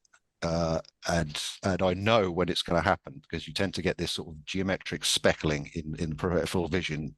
Sometimes that's all that happens, whereas other times the entities just come out of it. And there's also some audio it's kind of telepathic, where they will speak, but unfortunately, when I speak to them, they won't answer me. There's no communication. It's just them talking telepathically to me. And unfortunately, they're not telling me the meaning of life or anything deeply meaningful. It's more, most often it's along the lines of, don't worry about it, stay calm. What are you worrying about? And these episodes last anything from 30 seconds to a minute, never longer than that. And there you go. That's Charles Bonnet syndrome. And well, I have to say, I kind of like it. Well, the NHS website in the UK is very interesting pages on it. It says there's about 300,000 people in the UK have it. So It's not rare by any means. It happens to people mostly over 50. That's how it happened to my mother. She sees astronauts, by the way. Yeah. She sees astronauts in the side of her eyes. And that was, she had very bad, has very bad Parkinson's. And they said the actual page on the NHS website is quite reassuring. It says if you have it, don't worry about it. You're not going nuts. It's very common, and learn to live with it. And then there's I looked around the web, a few other places, and some doctors even said, like what you do, learn to enjoy it, learn to embrace it. You're not going nuts. Yeah, and the NHS site is pretty good in that respect, but of course, they have to come down on the reductionist materialist side and say, oh, they're just hallucinations, don't worry about it. I don't think they're hallucinations. The interaction it's not an hallucination. It's very difficult to convince anyone that hasn't experienced it. It's not an hallucination. Hallucination is just a cover-all term for what a reductionist doesn't understand. So there is that. I realise the NHS has to say that, but in general, yes, at least they're saying, you're not going insane. It's not a psychiatric condition. It's just an offshoot of people who have lost part of their sight. When you say they spoke to you telepathically, was that in English, or was that in a language that you was just able to understand, or was it symbolically in pictures? That's funny you should say that. It's usually English, very simple sentences. So stay calm. Don't worry about it. You're all right. We're going now. It's just simple like that. And it is, at least I'm translating it as English. Like I say, it doesn't seem to be coming through the air as we're speaking to each other now. It does seem to be coming telepathically. But the first audio communication happened only maybe the third or fourth time that this happened. Before it was silent. And then I started getting the voices in my head. And the first communication the first words were "Mentana la calma," which is Spanish for "Don't worry about it." Which I have to say I stole that line and put it into my novel because it was just so good. And I don't speak Spanish. When Mentana la calma, what is this? What they're speaking to me? Mentana la calma. Of course, I went and looked it up and found out that in Spanish it means "don't worry about it." But usually it's just simple couple of words. And that's it. Like I say, I have tried, obviously. Actually, I don't try anymore. But at first, I was kind of, can you tell me the meaning of reality? What is this reality? Where are you coming from? I never get an answer. You're famous for a story that anyone's heard it loves it. Of you meditating at the back of the West Kennet Cairn complex, a place I'm very fond of, and I actually love it there. And I couldn't imagine what my reaction would be if I saw this little fellow walking down the corridor, through the passageway. Were you fearful or anything? Well, yeah, I mean, yeah, you're right. I've lots of people know about this story. I've written about it on the blog sites and in articles, and I've talk about it quite a lot on podcasts, etc. So it was 1996. And like I say, I was meditating. It was after the first year of my university and in the summer, and I was meditating. I was on my own in West Kennet Long Barrow. Just for those who don't know, West Kennet Long Barrow is in Wiltshire. It's near the Avebury Stone Circle and Silbury Hill, part of that Neolithic complex there. And it's a long barrow with chambers along the side, megalithic stones, and at the back is this chamber, which there were no burials found in when it was excavated in the 1950s. So it's obviously some sort of ritual site as well as a burial site. And I thought it would be a good idea to go up there at sunset and meditate, as I just got into meditation at that time. And let me show you, we talked about Brian Frood, but just to give people an idea of what this little fella who turned up, again, about foot high, turned up. You see that? That's amazing. Yeah. That's Brian Frood's from Fantastic Fairies book from 1978. And that's the closest, it's not quite right, but that's the closest I can get to. And 20 minutes into the meditation, he turned up, walked up the passageway towards me and stopped and looked at me. He was looking at me. Now, because I was meditating, I was in a very calm state. I wasn't asleep. Everyone always asks, "Oh, well, you just nodded off and you dreamt it." No way. I know I was in that sort of meditative state where you're hyper aware but hyper relaxed at the same time. And because I was in that relaxed state, I thought, "Oh, this is interesting. This is amazing. This is who are you?" And there was no fear at all. Under different circumstances, maybe there would have been. And this lasted for less than a minute before he retreated, disappeared into one of the side chambers. At which point I thought, right, I better get up and see what this is, and there was nothing there. But that minute probably changed my life in 1996, because I knew that was real, and I knew that was, whatever you want to call it, a fairy type entity, a non-physical entity, and I saw it and it engaged with me. It looked straight at me with its black eyes, and it changed my life, because I realized at that point reality is much more than I've been taught in school and university and by my peers. So it was a magical moment. And again, coming back, in comparison to what we started off with, talking about the Rollright stones, West Kennet, massively positive feeling. That's probably why there was no fear there. It was just, this is wonderful. I'm being taught something here. So yeah, that was definitely my first contact with anything like that in my life, and it changed my life. Hold on. But if you don't mind, before we do go on, because you told me previously, and we talked about this at the conference, about you with your guitar tuner in West Kennet, Longbarrow, which I found really, really interesting. And it was also probably the antechamber that the actual little fella disappeared into, which Yeah. makes it bring home this whole thing. Like, I didn't want to hog this part up, but are these things portals into the other world? Are the other world's portals into here? Are they some kind of like transport system to move people between different realities? Especially when you hear terms like portal dolmen, and also the stories of the two of the Danann, and they went into the barrows and the mounds to live under Ireland.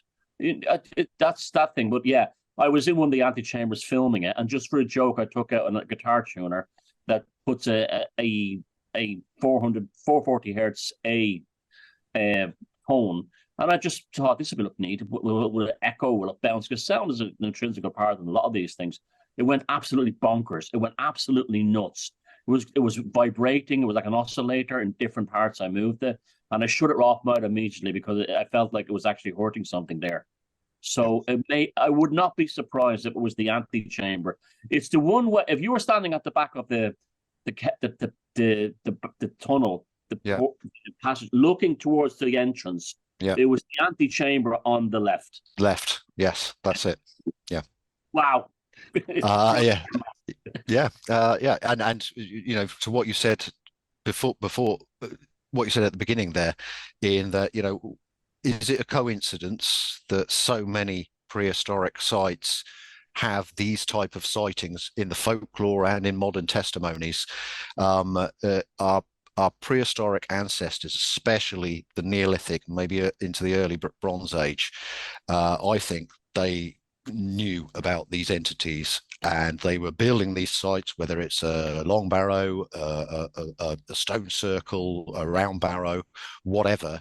They were building them on very special sites, and they knew about the sites. And today, if we go to those sites, we are able to pick up on the residuals of that, perhaps. And are they portals? Yeah, I'm definitely coming around to that point of view, that there is a standalone reality beyond ours where certain entities exist and they can come into our reality in certain places. I'm not saying only prehistoric sites, but I'm saying that a lot of these prehistoric sites are placed very specifically within the landscape and in special places. That's the view I've come to. Before Sarah's next question, next time I'm on with you and Kate, I know you're asking me back, I'll have some photographs to show of his place in Sardinia that will totally bring that home, the concept of the fair. They even call it a fairy castle with the locals. Really? So go ahead, Sarah. That is actually a good segue into my question, because you come from an archaeological background. So what is the general feeling about these ancient sacred places and the folklore within the mainstream archaeological world? Well, part of the reason I left the archaeological world is because of the very reductionism of mainstream archaeology. I mean, you only have to look at the reaction to Graham Hancock's recent Ancient Apocalypse series, which I thought was excellent. And, you know, he's just asking some questions, isn't he? But the visceral hostility to what he was suggesting, I wasn't surprised, actually. I felt it myself, certainly not to the extent that Graham Hancock has. But when I was kind of lucky at Southampton when I was doing my BA. There was a chap called Professor Thomas Dowson there, who has worked with Lewis Williams on the cave art in South Africa. And he was much more open-minded. But apart from him, the general archaeological consensus is that you don't include folklore. You don't talk about the folklore. It's got nothing to offer to the archaeological perspective and the archaeological record. And it was around about 96 when I had this experience, just before and certainly afterwards, that I was getting into the folklore. And I should have had Leslie Grinsel's book, The Folklore of Prehistoric Sites in Britain. which really opened my eyes to hold on a minute. This isn't just about archaeology or the historical record. There's a massive folklore connected to almost every prehistoric site you can imagine, and surely this needs to be added to any interpretation of that site. But as soon as I started to put that forward, when I was at Southampton, I was pushed back at every turn. People would say, "Don't go there. It's woo woo. You will damage your reputation. You will certainly never get on in academia if you're talking about folklore of archaeological sites. Everything's just about archaeological context. You can perhaps include proper historical data and records, but the folklore is just a load of nonsense that people talked in the past." And from that moment on through till when I left archaeology, I became more, in fact, that kind of motivated me. No, screw you. I'm not going with that, because this is ridiculous. I'm going to look at this folklore and I'm going to apply it to any interpretation, certainly of prehistoric sites, sometimes later sites as well. And that, well, it didn't blacklist me because I was still able to go on and do a PhD, but I did sort of keep my head down while I was doing the PhD. Right, I just need to do this, get the PhD, and then I can talk about what I want, which is exactly what I did. And then, once the eyesight went and I could no longer do archaeology anyway, it was like, well, I'm going to go full on. I'm just stepping out of the mainstream altogether. And occasionally, when I go back to the mainstream if I need to write an article for any kind of mainstream publication, I still go out there. I refuse to allow that orthodoxy, that reductionist level of interpretation to be all there is, because I think it's a load of nonsense. And if you ignore the folklore of these specifically prehistoric sites, well, you're ignoring a massive corpus of the evidence. Now, what you were saying, Neil, about your experience in archaeology, you're not the first one to tell me this. I've spoken to two women here who both, their dream of growing up was to become archaeologists, and neither one are archaeologists now. And they said it was two things. I don't know if this is an Irish thing, that basically the women are thrown down the trenches to dig with a trowel, while the older, middle-aged and above senior archaeologist stands there like telling them what to do. That's one thing. And the second thing was, I don't know if this ever happened to you, they would find things that were in the wrong strata, that were out of the timeline, or things that shouldn't have been there. And the archaeologist said, "Give me that. I just throw it in the bag there." And they never see it ever again. Has that happened to you? Not specifically like that. I would say when I was working as a field archaeologist, I was working with a guy called Chris Curry, and he had much more integrity than to do that. But it's more when it comes to the interpretation of things. If something was in the wrong context or the wrong stratigraphy, you just wouldn't see it in the publication. And often I would see digs that I'd been on, especially at university, and I'd look at the publication afterwards and think, hold on, that's not how I remember it. What the hell's going on? But of course, when you're young, you tend not to question your betters and elders, especially if they're professors at university. It's like, oh well, they must know what they're doing. It was only after a few years of being an archaeologist that I recognised, hold on, there's a control system here. There's a mainstream Overton window, and if you go out of it, well, you're not going to get very far. And in terms, I definitely relate to your two ladies talking about being used as cannon fodder in the trench. Get down there, my dear. I'll stand here and tell you what to do. I've definitely seen that. I saw it in Wales 2 years ago as well, and I was filming with a drone, and just one of the women came out of the ditch and said, "Very nicely, you can't film with a drone a dig." And I was like, "Oh, it's okay. We can do it in Ireland. Sorry, I didn't know." But it was a bunch of like women in their early 20s down in a hole, and this guy standing up and like this. You do see it a lot. You do see it a lot, even on something like the Time Team, the most famous archaeology program ever. They did use 20-something ladies to go into the trench because it made for great great footage. What I will say no. Yeah. One more quick thing to add regarding your story of Wes Kennett and the no bodies found inside. An archaeologist tied all up nicely. In 1950s, the Irish archaeologist opening up Nouth in the Brunaboyne complex. Yeah, Fantastic, absolutely. It's basically an underground gallery, art gallery from the Neolithic. Nobody was found. No bodies were found. Right, none. And they declared that a grave used for human sacrifice on the autumnal equinox. Right. Yeah. Well, hey, what more can you say? Yeah. I should just add. Hold on. In terms of West Kennett, the 1950s excavation, it did find the remains of people in those side chambers. So the side chambers were used for burials. The end chamber was not used for burials. No burials found there. So as usual with these long barrows, they're being used for burials, but they're also being used for all sorts of ritual purposes. But even now, people talking about long barrows, archaeologists talking about long barrows will be very reluctant to go down that ritual. That it will just be, oh well, it was ritual use. No further investigation. No, well, what does folklore say about this? Can we learn about perhaps how the residual use of what was happening in these long barrows came down to us? They don't want to go there. I think they're multi-phase over time. I think they started out as ritual chambers, and say in the Bronze Age you start putting bodies in. In fact, you look at Newgrange. Newgrange, we know that for a fact that's Neolithic. But yet there's Roman coins have been found all around it, suggesting that even in Roman times, the pilgrims were coming to that as a site. And so I think they had multiple uses over history.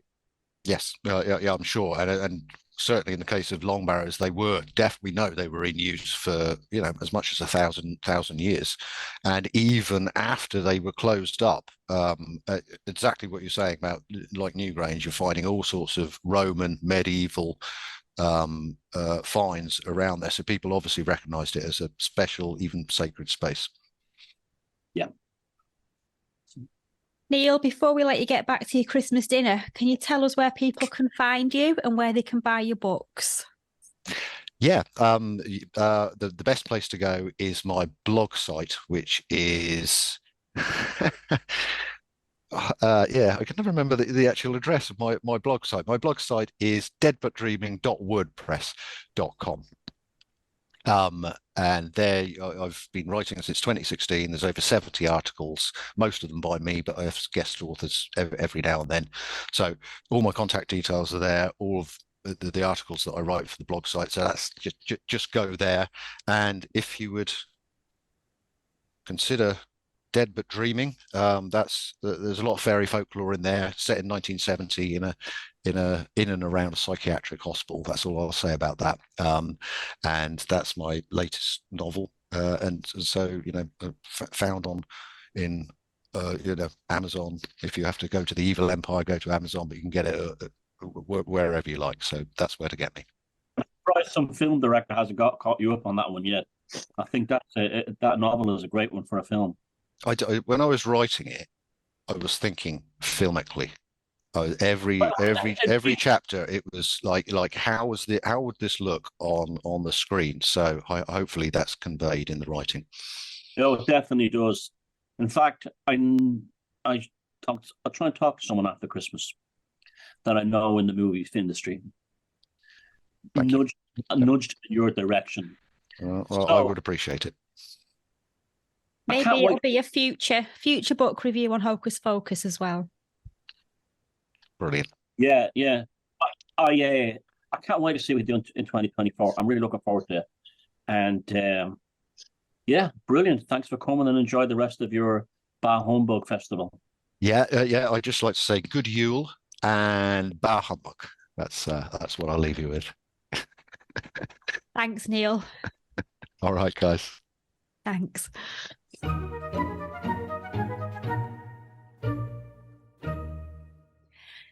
We've almost come to the end of our special Christmas edition of Hocus Focus, and it's been an absolute delight to share in the magic of the season with each and every one of you, and we hope you enjoyed this edition as much as we've enjoyed making it. And a big thank you to all our guests for taking the time out from their own busy schedules and to come and chat with us today. And as you all go back to the hustle and bustle of the holiday, I just put my teeth in, I've had a bit too much sherry. As you all go back to the hustle and bustle of the holiday season, may the spirit of joy and togetherness go with you. And from myself and Thomas at Hocus Focus, we extend our warmest wishes for a joyous and magical Yuletide season and all the best going forward into 2024. Bang on, Sarah. This has been tremendous fun doing this and getting all the different peoples on, and I hope you enjoy. I know you've enjoyed it because we had great crack with some fantastic guests.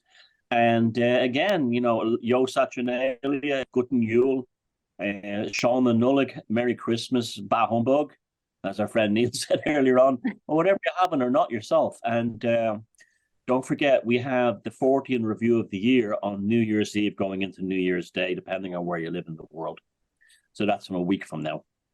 We also have a birthday party coming up the week after that because Hocus Focus is 1 year old on the 4th of January, I think it is.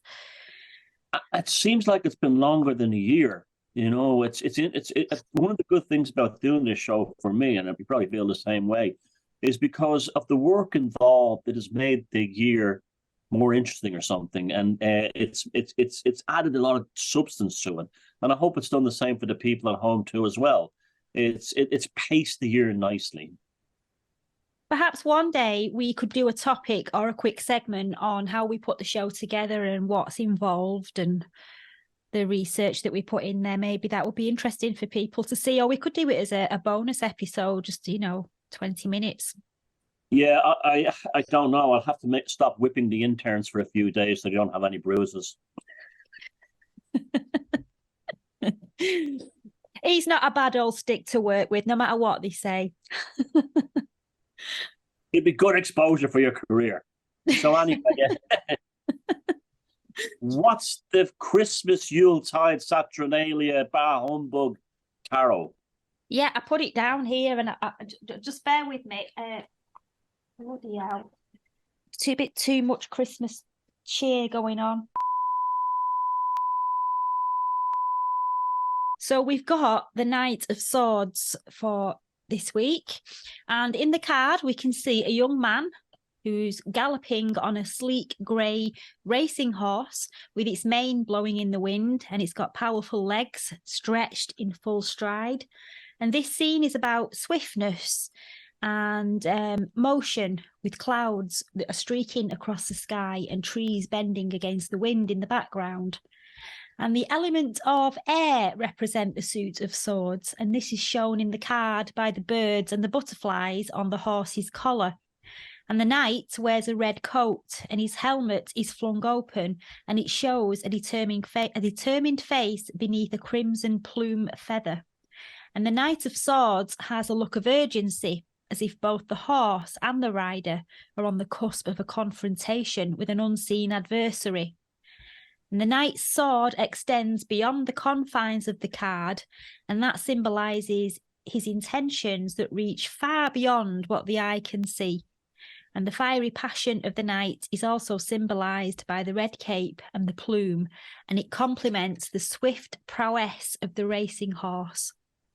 Now, in a tarot reading, the Knight of Swords could signify the arrival of an actual person in your life, someone whose presence may be a whirlwind of activity and energy, and this person tends to bring with them a certain level of chaos or upheaval, and you'll find that they charge into your life with swift, decisive actions, and in some cases, the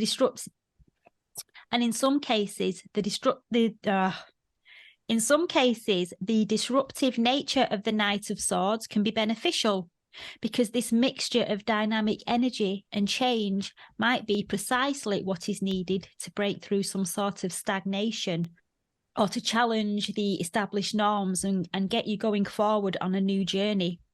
While the presence of the night might feel intense and swift, it could be a positive force pushing you to embrace a new opportunity or a new perspective. So when the Knight of Swords arrives into your reading, it can encourage you to be open and to change, even if it comes in a rather abrupt or forceful manner.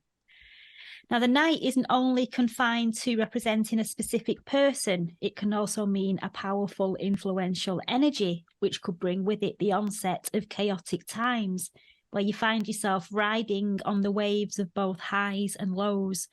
So brace yourself for sudden revelations and the exposure of an underlying conflict that you were not aware of. And in the realm of work, family, or romantic relationships, disputes may arise and the atmospheres may become charged. And it's important to note that you may not necessarily be the instigator of these troubles. And what really matters is how you deal with the aftermath. And in such matters, the Knight of Swords may cause the drama, but he takes no responsibility for reconciliation, and he leaves that to others to make peace, because he's already charging ahead with his next preoccupation.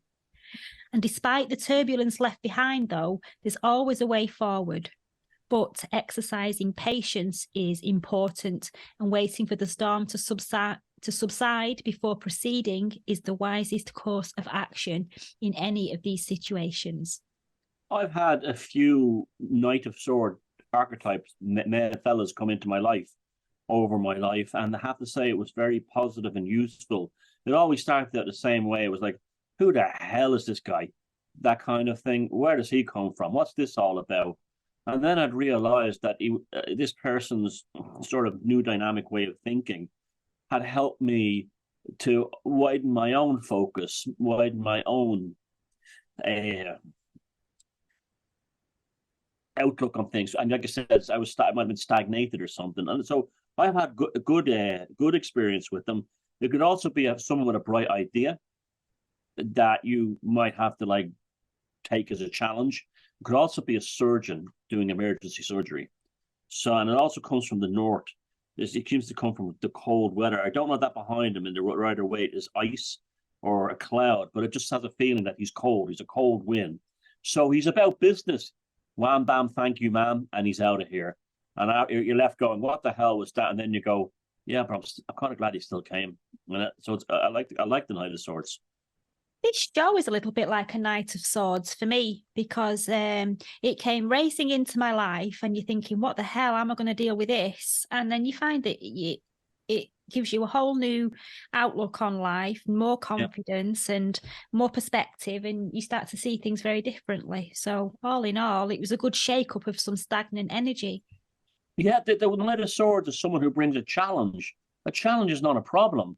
A challenge is a challenge. And, no pain, no gain. Well, not even no pain, but, you like you said, you grow stagnant if you don't have someone like that fire under your arse or a situation, but not a negative one. It's just like, like I said, I've had in work, in my work, back in my career, I encountered a few of these guys and they turned out to be like really beneficial. I learned a lot from them, even though at first it was like, oh, I don't like this. It's a bit disruptive, but, yeah, no, I like this Knight of Swords. He's a good card. Good night. Look after yourselves, and we'll see you on New Year's Eve. We will. Good night, everybody.